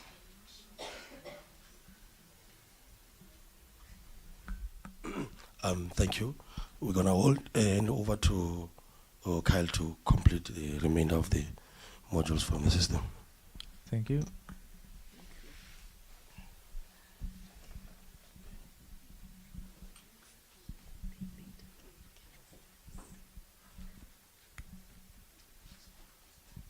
Okay, we can go back to my screen, please. Thank you. Okay, we were just at the end of induction report. I'm going to go back to my list of programs.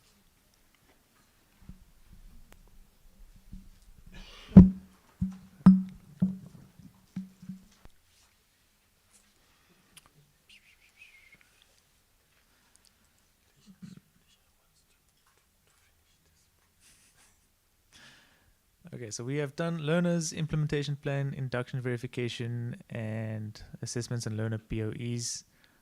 Now we're looking at internal verification report. Interval. Okay, so this is the one that happens once you've assessed and moderated 50% of your learners. Then it's time for interval verification report. So this is what that one looks like. They have their own checks.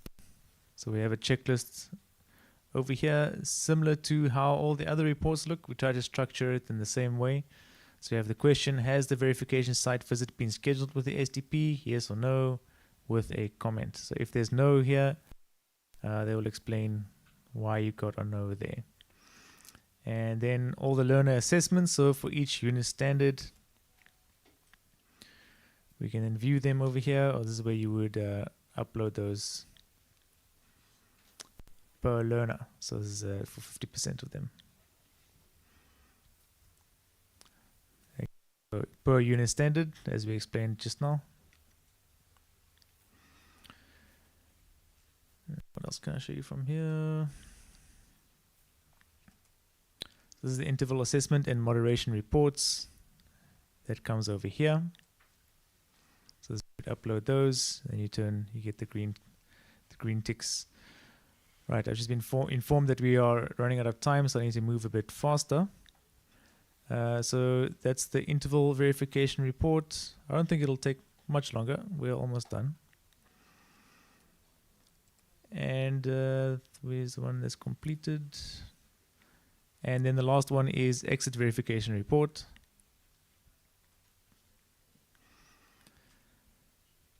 And at the top here, you'll see it says exit report status completed. So this one has been completed already. That's why I can no longer return, or approve and so on. And the compliance checks for this one are over here, as well as a section for recommendations and approvals and evaluating the advisor. All those sections are here. Let's just look at one of the compliance checks. So again, the compliance checks are there. We have the questions with the yes or no with the comments. We try to keep it standard so you don't have to relearn every time you look at a different part of the system.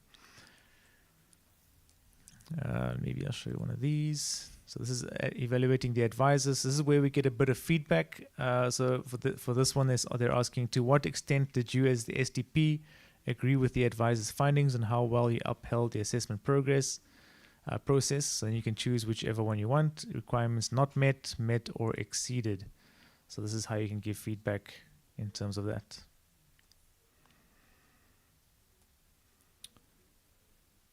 Yeah, that's basically it. There's also just a section on the certification we still have to do.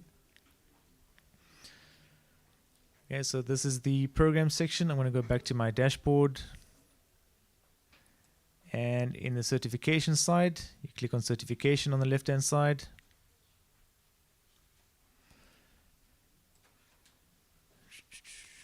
Which one? Let's look at this one. So the certification section, you can see the status of all of these. You can see certification officer has been assigned to this one. Here the senior manager has approved it. Here the certificates have been created. So if I click on view learners over here, I can see that, oh, it's me. I have a certificate. Let's see what I've been certified for. Okay, so the national certificate is successfully achieved in advertising. National certificate in advertising, and there's that QR code. So we can scan this QR code to verify the authenticity of this certificate.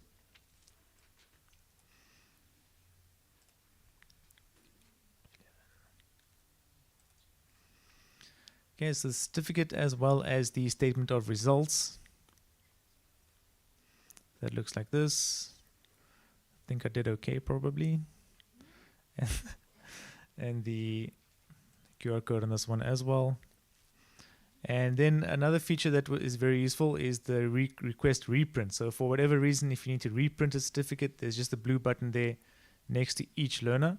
So if you click on that one, you upload your affidavit stating where the original certificate is. So if it was stolen or whatever, the affidavit comes in here. Then you upload a certified copy of your ID and explain why you need the reprint. And you hit the blue button and that will be sorted out for you.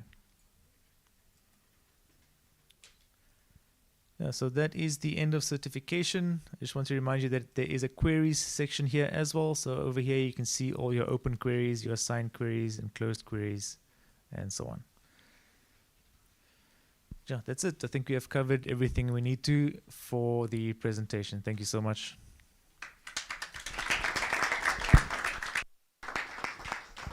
Thank you, Kyle. We are digital now. You can reprint the certificates as many times as you like. SSR registration letters as many times as you like. And you can track everything online, huh? Don't forget that feature. It's a beautiful feature.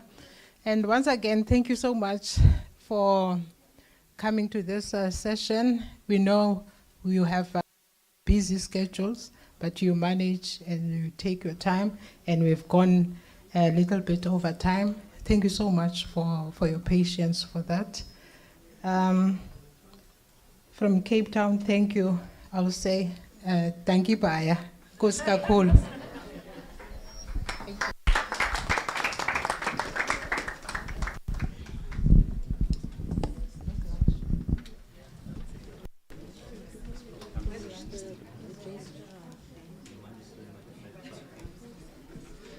Lunch is served outside.